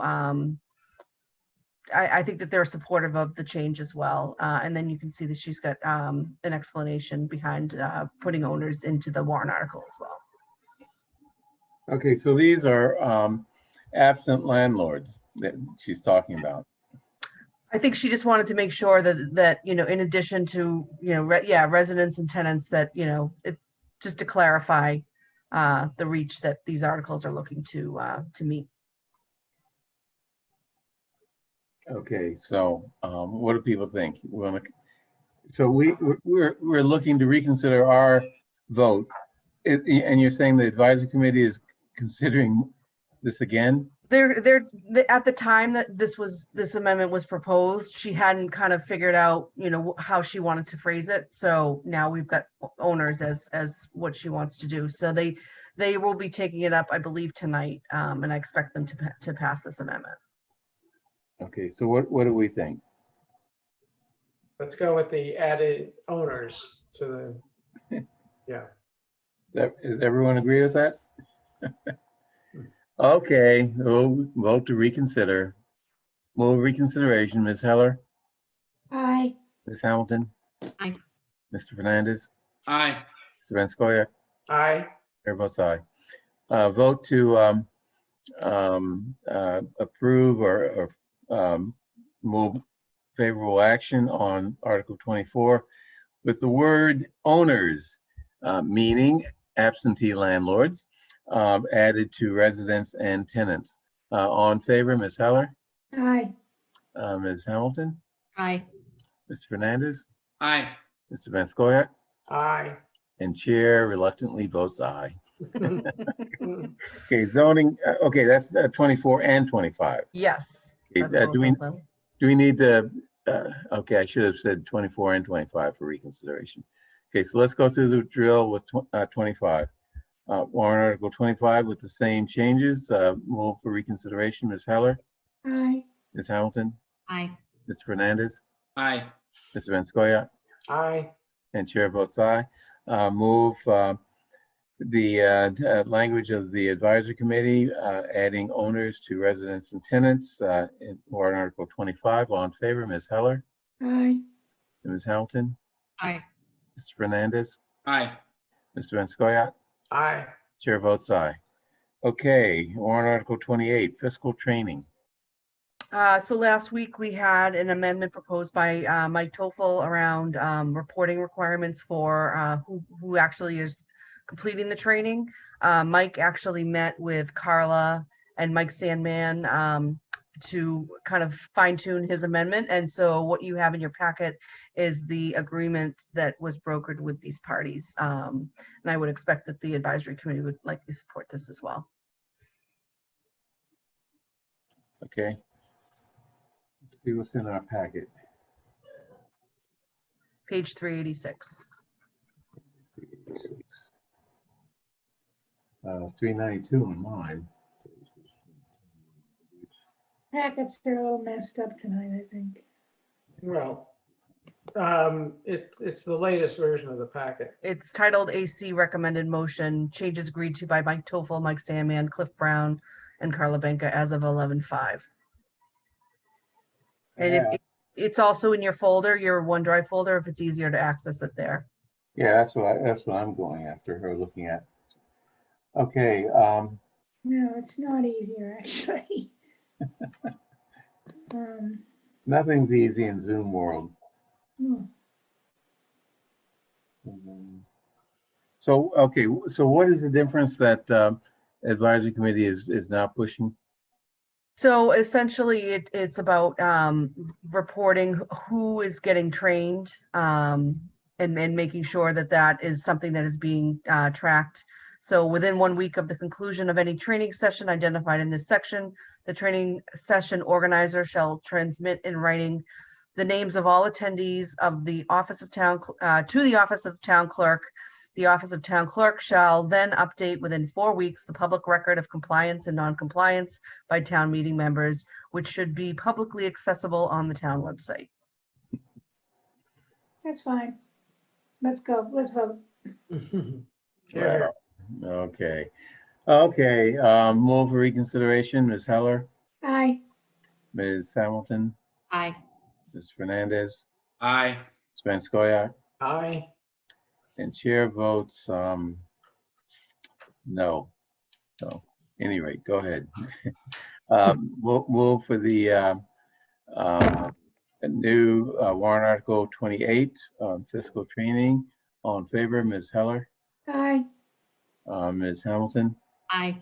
Mr. Fernandez, Aye. Mr. Van Scoyac, Aye. and chair on this one will vote aye.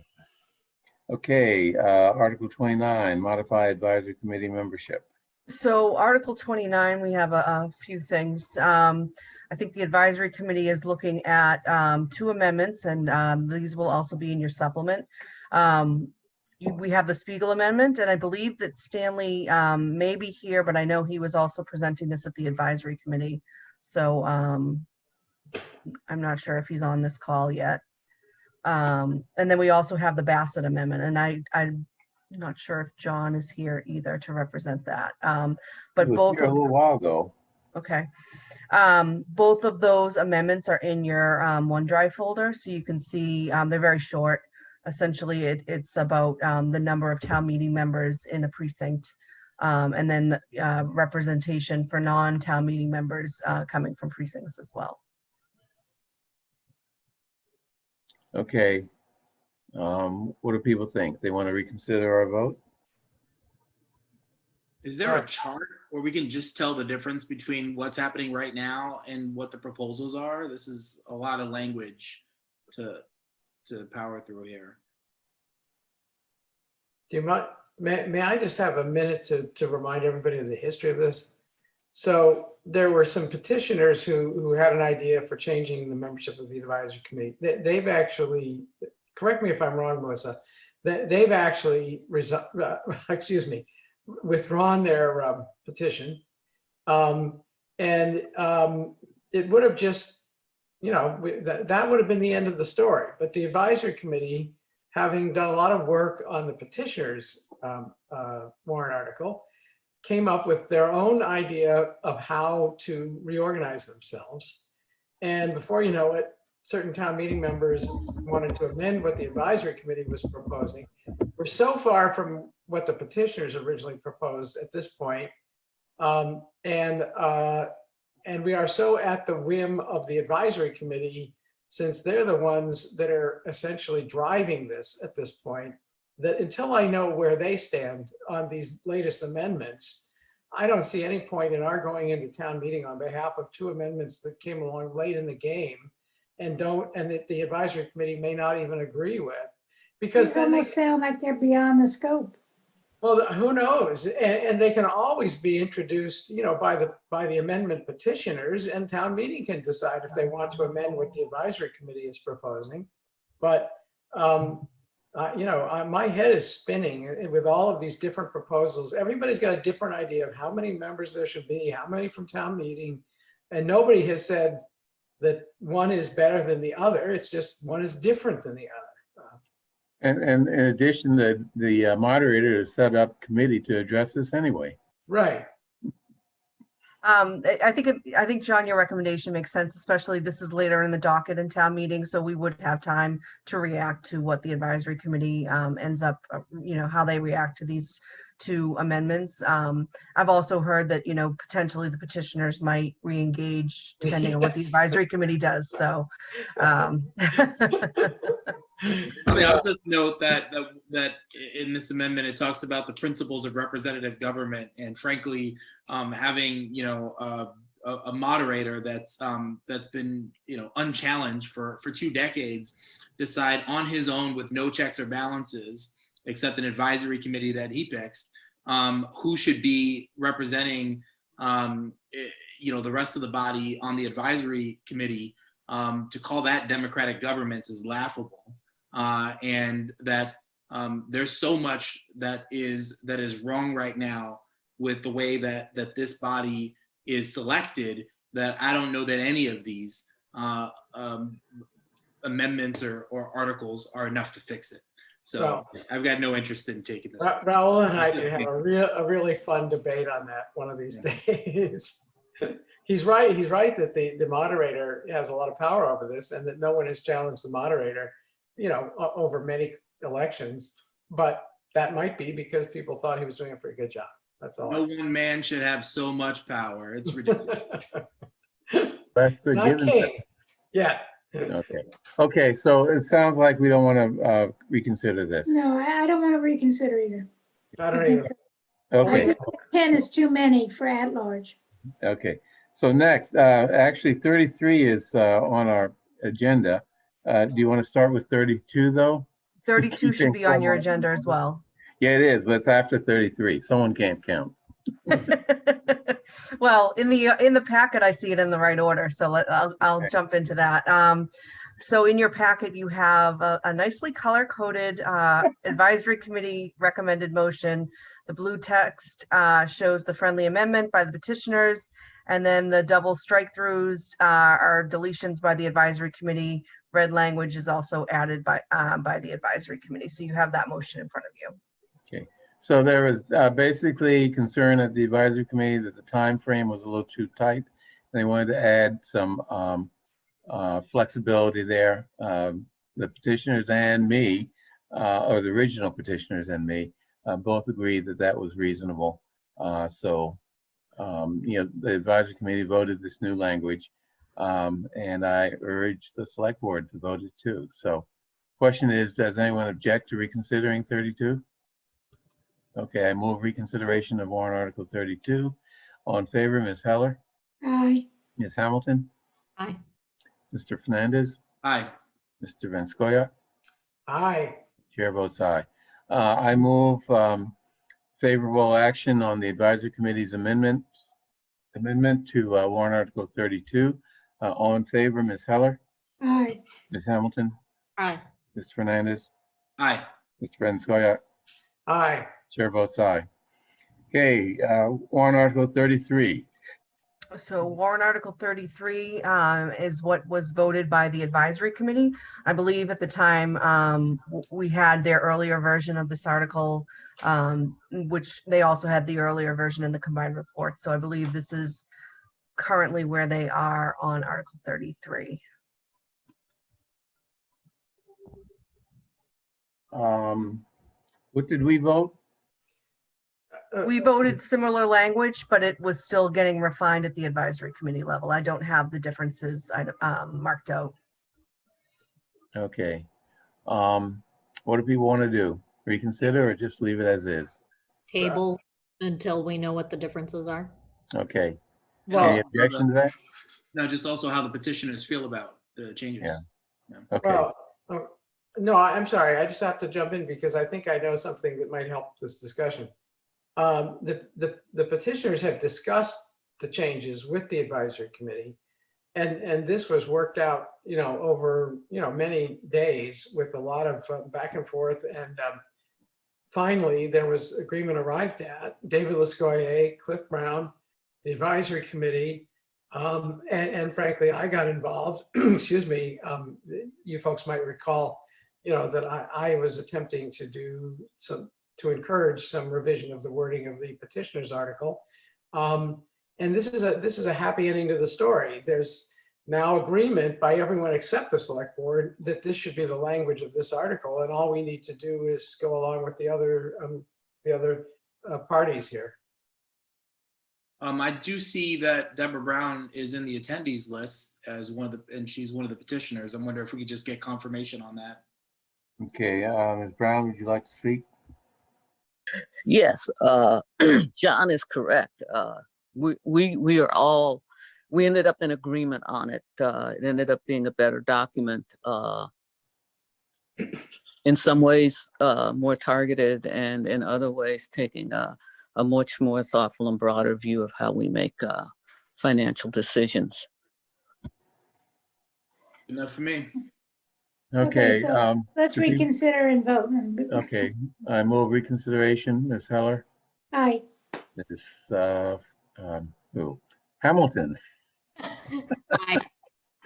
Mr. Fernandez? I feel you. Aye. Mr. Venskoya?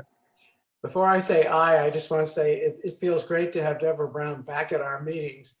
And it feels even better to hear the words "John was correct" come out of her mouth. I wasn't sure what she was going to say. Aye.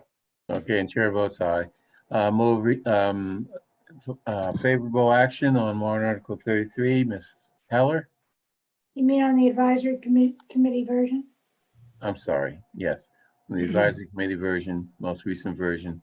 Ms. Heller? Aye. Ms. Hamilton? Aye. Mr. Fernandez? Aye. Mr. Venskoya? Aye. And chair votes aye. Okay, next, Article 34, affordable housing. I understand that Linda Olson-Pelkey wanted to speak on that, so I'm willing to let her speak if she wants to. But why don't we start by saying what the issue is here?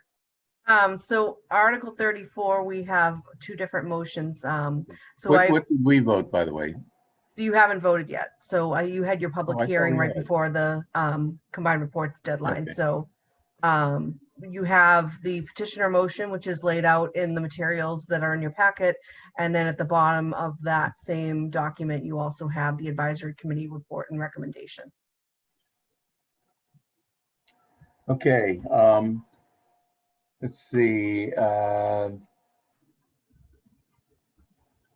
you tell us what the changes are? Let's see if I can. Let's see.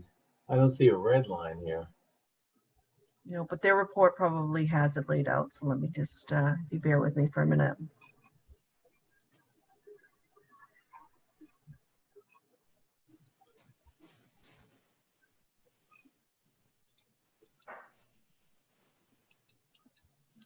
By the way, Linda Pelkey sent a chat message saying she does not have comments. Okay. No, that's not right. Oh, Linda, I'm sorry. Yeah, I think that was to an earlier. Oh, okay. Earlier. I apologize, Linda. I wouldn't be sitting here if I felt that way. You mean if you didn't have to, you wouldn't be sitting Yeah, here I didn't late realize- into the night. It's 9:36. Yeah, it is 9:36, so. Okay. So are we waiting what, for Melissa? I know you have a particular point of view. Let's see. Oh, Deborah Brown's one of the petitioners. Do you want to add anything to the discussion, Ms. Brown? No. Okay, Ms. Felke, would you like to? Yeah, so you guys are trying to decide between the two versions, the original petitioners and the advisory, and has advisory amended again? Is that what you said, Melissa? No, their motion is presented in the combined reports. Okay, yeah. Page 34-24 is the advisory committee alternate motion. And then the petitioner motion is laid out starting on page 34-17 of the combined reports. Yeah, thank Melissa, you. may I ask a question, Melissa? Is the advisory committee version in the combined reports the same as what is on page 441 of the up-to-date agenda that we got tonight? Yes, I don't have any new versions of 34. In other words, it's the one that was by a 14 to 2 to 10 vote. That should be, if that's the way it's presented in the report, then that is this. It is the same. I just pulled the document from the combined reports into your packet, so it's the same document. And I had a question about that, just because there's some strange numbering. The first of the now therefore be it resolved clauses is numbered 6, and then the next one is numbered 7, the next one is numbered 8, 9, 10. I don't know what happened to 1 through 5, but a lot of times when you copy and paste, some funky things happen with formatting, so we can can make those corrections as Scrivener's corrections. So that's just a Scrivener's error. Okay. Well, if it helps to move this along, I think my own preference would be that we go along with the advisory committee motion. My preference would be no action. I'm not sure. Well, actually, yeah, let's hear from Ms. Pelkey. Can we also, I'll just note that Jeff Wachter, also one of the petitioners, is in the attendees list. I'd like to hear his perspective. Sure, yeah. Okay, let's hear from him first, and then we hear from Ms. Pelkey.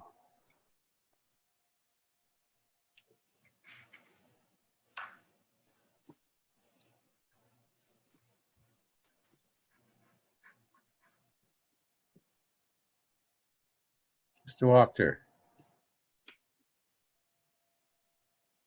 Hi, I'm sorry, just get my video on. And apparently my son's space background is still there. I like it. All right. So I guess when we're looking at both the original version and the advisory version, to me the biggest difference is in the first resolve clause, where the intent of the motion is to say that all of the whereas clauses set up the case that Brookline would benefit from, and it's would be beneficial from multiple perspectives to create and allow more housing here in Brookline. The resolve clauses then highlight the housing production plan, which the HAB is pushing and is working towards getting off the ground again, so that we can determine where, to what extent, what types of housing we need to be adding. The advisory version instead takes the article and says we should first we need to look and see whether we even need housing, and I think that's a mistake. I think the intention of the resolution is for town meeting to make the case that we do need housing, and the question then becomes for town staff and the various committees, again, where and how to produce that housing. So that's yeah, the biggest difference is there. You know, I recall from our hearing that the planning department said that they prefer that people support the work that they're doing to increase housing instead of requiring them to comply with a set of dictates that aren't coming out of the planning department or something like that. So we view the letter from Steinfeld really as complementary to this article. It's unclear what exactly what we're suggesting that's in opposition to what they're currently doing. The resolution is really a statement saying that the housing production plan is an important step that needs to be taken, and that's something that the planning department is already working on. So I was a little confused as to what her broader point is and what her real contention with what the resolution suggests that they do. It's really saying that town meeting does support the work of the planning department, and that through that work we need to be thinking about how to create more housing in Brookline.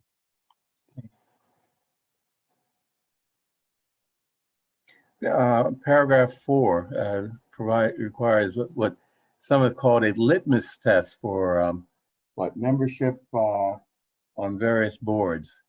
So justify that sure. So given that we're not Trump land. Of course. So as originally filed, that is how it's been perceived. And when we began to hear that criticism, we rewrote that clause pretty dramatically to instead simply say that as part of appointments to relevant boards and commissions that are related to housing, we want to make sure that what the planning department and the housing production plan has set forth as a priority for the town is recognized by those members, and to really just inquire their perspectives on that plan. It is not asking that the select board not choose people who may disagree with it. It's just something we just want to make sure that the work, so many times we create reports on this specific issue. There have been many reports over decades that get produced and then ignored, and we want to make sure that that doesn't happen with this housing production plan. Ms. Pelkey, do you have anything to add? You're muted. Well, I think that the petitioners have mischaracterized the resolved clauses in the advisory version completely, but more to the point, I think this stated purpose of this resolution is to have more affordable housing and greater diversity in Brookline. And I contend that building more market rate housing will not achieve that, and that we're deluding ourselves. But I think it is also true that the planning department is already pursuing the goals of looking at where it's appropriate to add more housing and what type of housing, but more importantly, what its impacts to the town might be. And I think that passing this resolution, I think people tend to see resolutions as an easy ask. And well, it's just a resolution. But by passing this resolution, you would be agreeing to all of these whereas clauses. For instance, the one that maybe is most offensive to me is Brookline has a moral and ethical responsibility to contribute its fair share towards the vital goal of housing development. Now, I think Brookline has done that. It's done that, you know, starting centuries ago, but it's done that completely. And, you know, who has decided what a fair share is? That is a can of worms. It's a house of cards. It's a crazy regional planning effort that was very imprecise and not really directed towards Brookline, what the potential impact to Brookline might be, or how we might actually be much more better off being direct about achieving our goals of affordable housing and greater diversity, and not incentivizing developers to basically demolish and redevelop our town. And this is where we're heading with this. It's just not sensitive to the lived reality in Brookline. And, you know, this was an attempt, what the advisory committee did was an attempt to say, no, we have to step back and look at all of these issues involved with this question. Although I believe they have left out a great deal about the low-income residents who live here now and our existing local businesses that could be very severely impacted. So, you know, I would agree with Ms. Steinfeld that we have already put these efforts in motion. The HAB is going to work on their housing production plan, and we really need to do some serious planning work and not, you know, agree based on nothing that we need all this new housing. It just doesn't make any sense to me to do it that way, and it is really dangerous for the town, I think, and detrimental to our long-range future, not to mention our financial future. You know, for decades, economic development has focused on commercial development, and I've been a part of it. I've been on almost every overlay zoning committee to make that happen, and I think we need to continue making that happen. But I do not agree that we should be shifting towards housing development and becoming more of a bedroom community. And honestly, I don't know where we'd put it other than tearing down existing buildings without having done any careful thought to what we care about preserving, how to do development to give us the results that we want, how to get benefits from development in terms of what we want the public realm to look like, what infrastructure we need to bolster, et cetera, et cetera. So I'm really asking you to say no to this resolution. Okay, any further discussion from the board? Could I clarify something, Linda? Sure. You're asking us to say no to the entire thing? Yeah. Including the Article 34, version? EPIC version, no action. That is my ask, yes. Obviously, because the planning department and the HAB are already engaged in this work.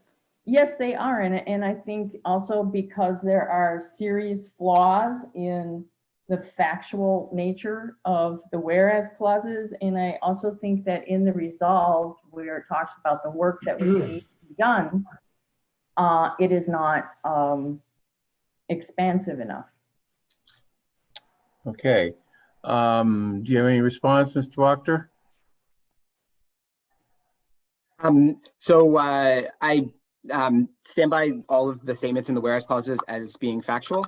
There are value statements included there that you could disagree with, but they're not false. Factual. They're not false, which is they're not falsifiable.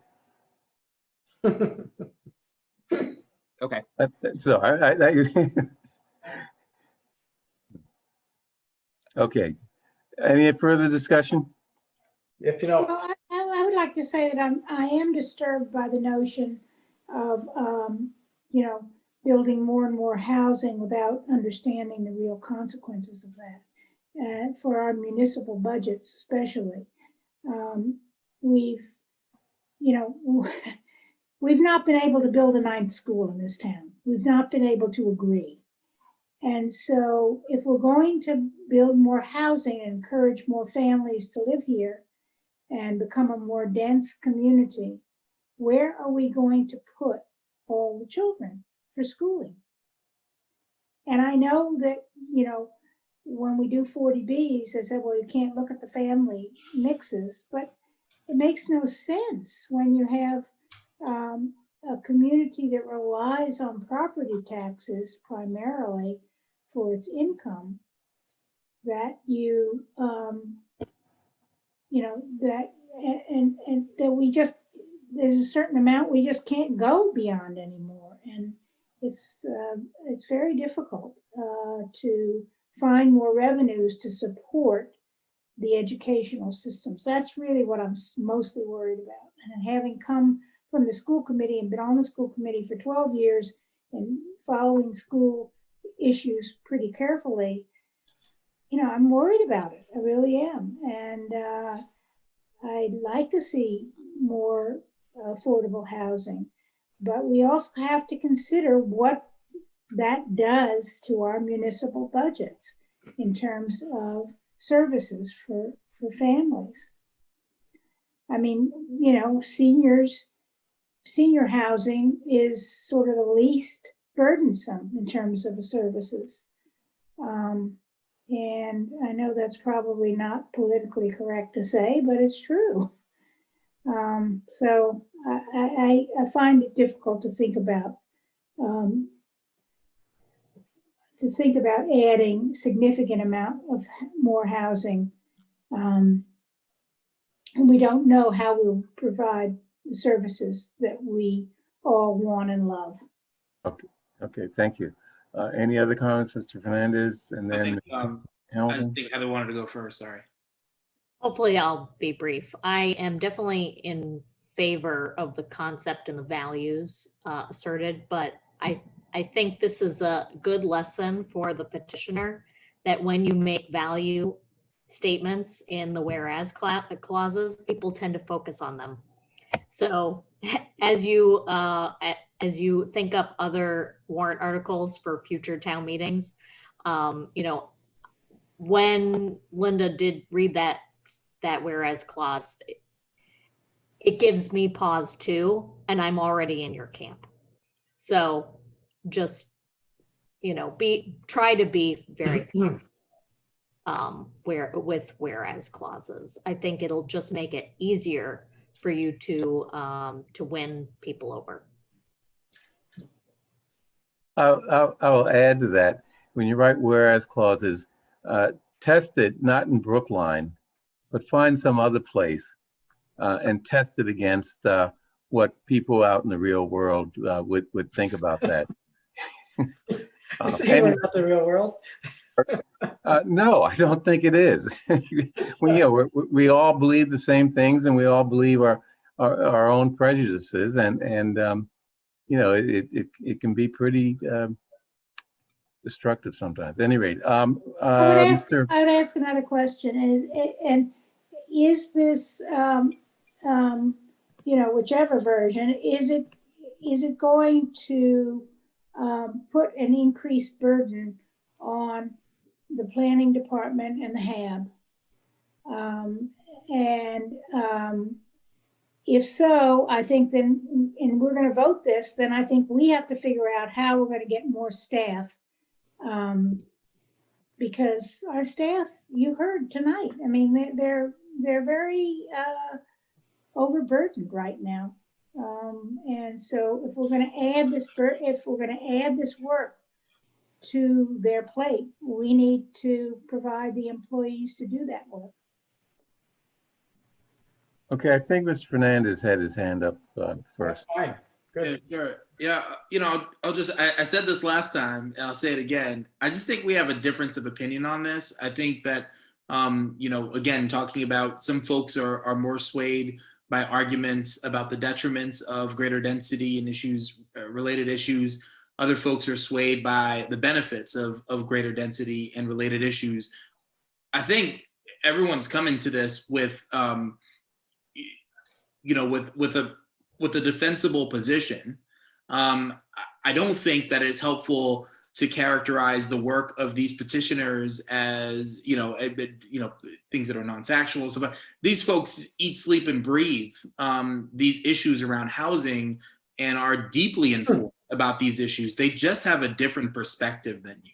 And it'll go to town meeting, and we'll see how many folks agree with the perspective of Ms. Pelkey and others, or how many agree with the perspective of Mr. Wachter and others. And that's, I'm inclined to go with the original petitioner's version. Others may disagree on that, and that's okay. We'll see where we go from here. Okay, Mr. Van Scoyoc. I just want to add to what my colleague just said, that there's a third perspective. And the third perspective is where I hope the majority of town meeting will come down. And I would summarize it this way. The third perspective is contained in the advisory committee's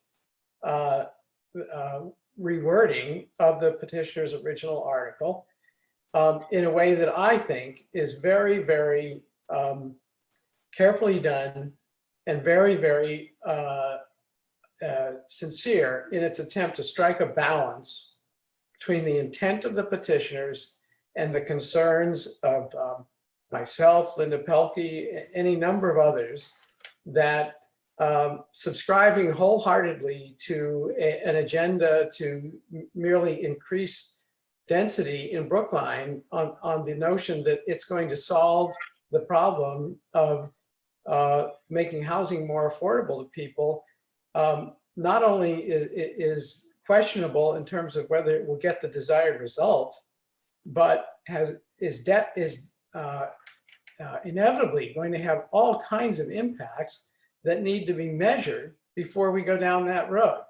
Putting that aside, I think what the advisory committee has done is they have taken the petitioner's sincere desire to increase housing density in Brookline, which is very clearly reflected in the whereas clauses, and they've essentially they've reworded it in such a way as to I would sum it up this way. Simple version of the advisory committee's article. We can all agree that it's not good for so much of our housing to be unaffordable by so many middle-class people. That's point number one. Point number two, we can all agree that no matter where we're coming from on this issue, there will be more housing built in Brookline. It happens all the time. Developers come along, things like 40B come along. There's going to be more housing built. So there needs to be a plan in terms of where do we think that the impetus for that additional housing is going to come from? And how can we plan for the additional housing that will be built in Brookline over time so that it meets, that it results in a town that is just as desirable for its residents as the town we have today. And then what the advisory committee does with that is it puts into the resolve clauses a very reasonable action plan, because we were already going to embark on an updating of the 2016 housing production plan. And so the first clause of the resolve clauses simply says, let's do that. And of course, that's going to take into consideration not just full tilt adding more housing, but what are the impacts of adding more housing? Do we know for sure how much new housing we want to add? What's a reasonable goal? What about the arguments of people who are concerned about demolitions? What about the arguments of people who are concerned about the impacts of density? So that's in clause number one. And clause number two basically says, to the extent that after you do the process in clause number one, you find that some changes to zoning are desirable so that you can shape your future, then do the planning. So, I find the advisory committee version to be a very reasonable attempt to allow the petitioners to make their point that there are some people in town who urgently feel we need more housing as a way to getting more affordable housing, but to shape it in a way that allows for others to enter into the planning process for how we go about updating the 2016 housing production plan. Okay, so what I'd like to do this is we have a roll call and you vote either no action or favorable action. Does that work for people? Well, favorable action on what? On warrant article 34, the advisory committee version. Oh, good. Advisory committee version, okay. Right. Okay, so remember, no action or favorable action. When I call it. Ms. Heller. This is a toughie for me, but I'll vote favorable action on the advisory committee motion. Ms. Hamilton.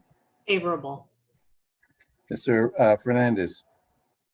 No action as a means to signal support for the original petitioner's motion. Okay. Okay. Okay, I get it. Mr. Van Scoya. Favorable action. Okay, and I vote no action. Okay, you got that, Melissa? Yes, Bernard, I just, I know that I'm going to note in the report that Raul is supporting the petitioner motion. I don't know if you want to indicate anything about your vote or if you just want to leave it as is. No, just leave it as is. Okay.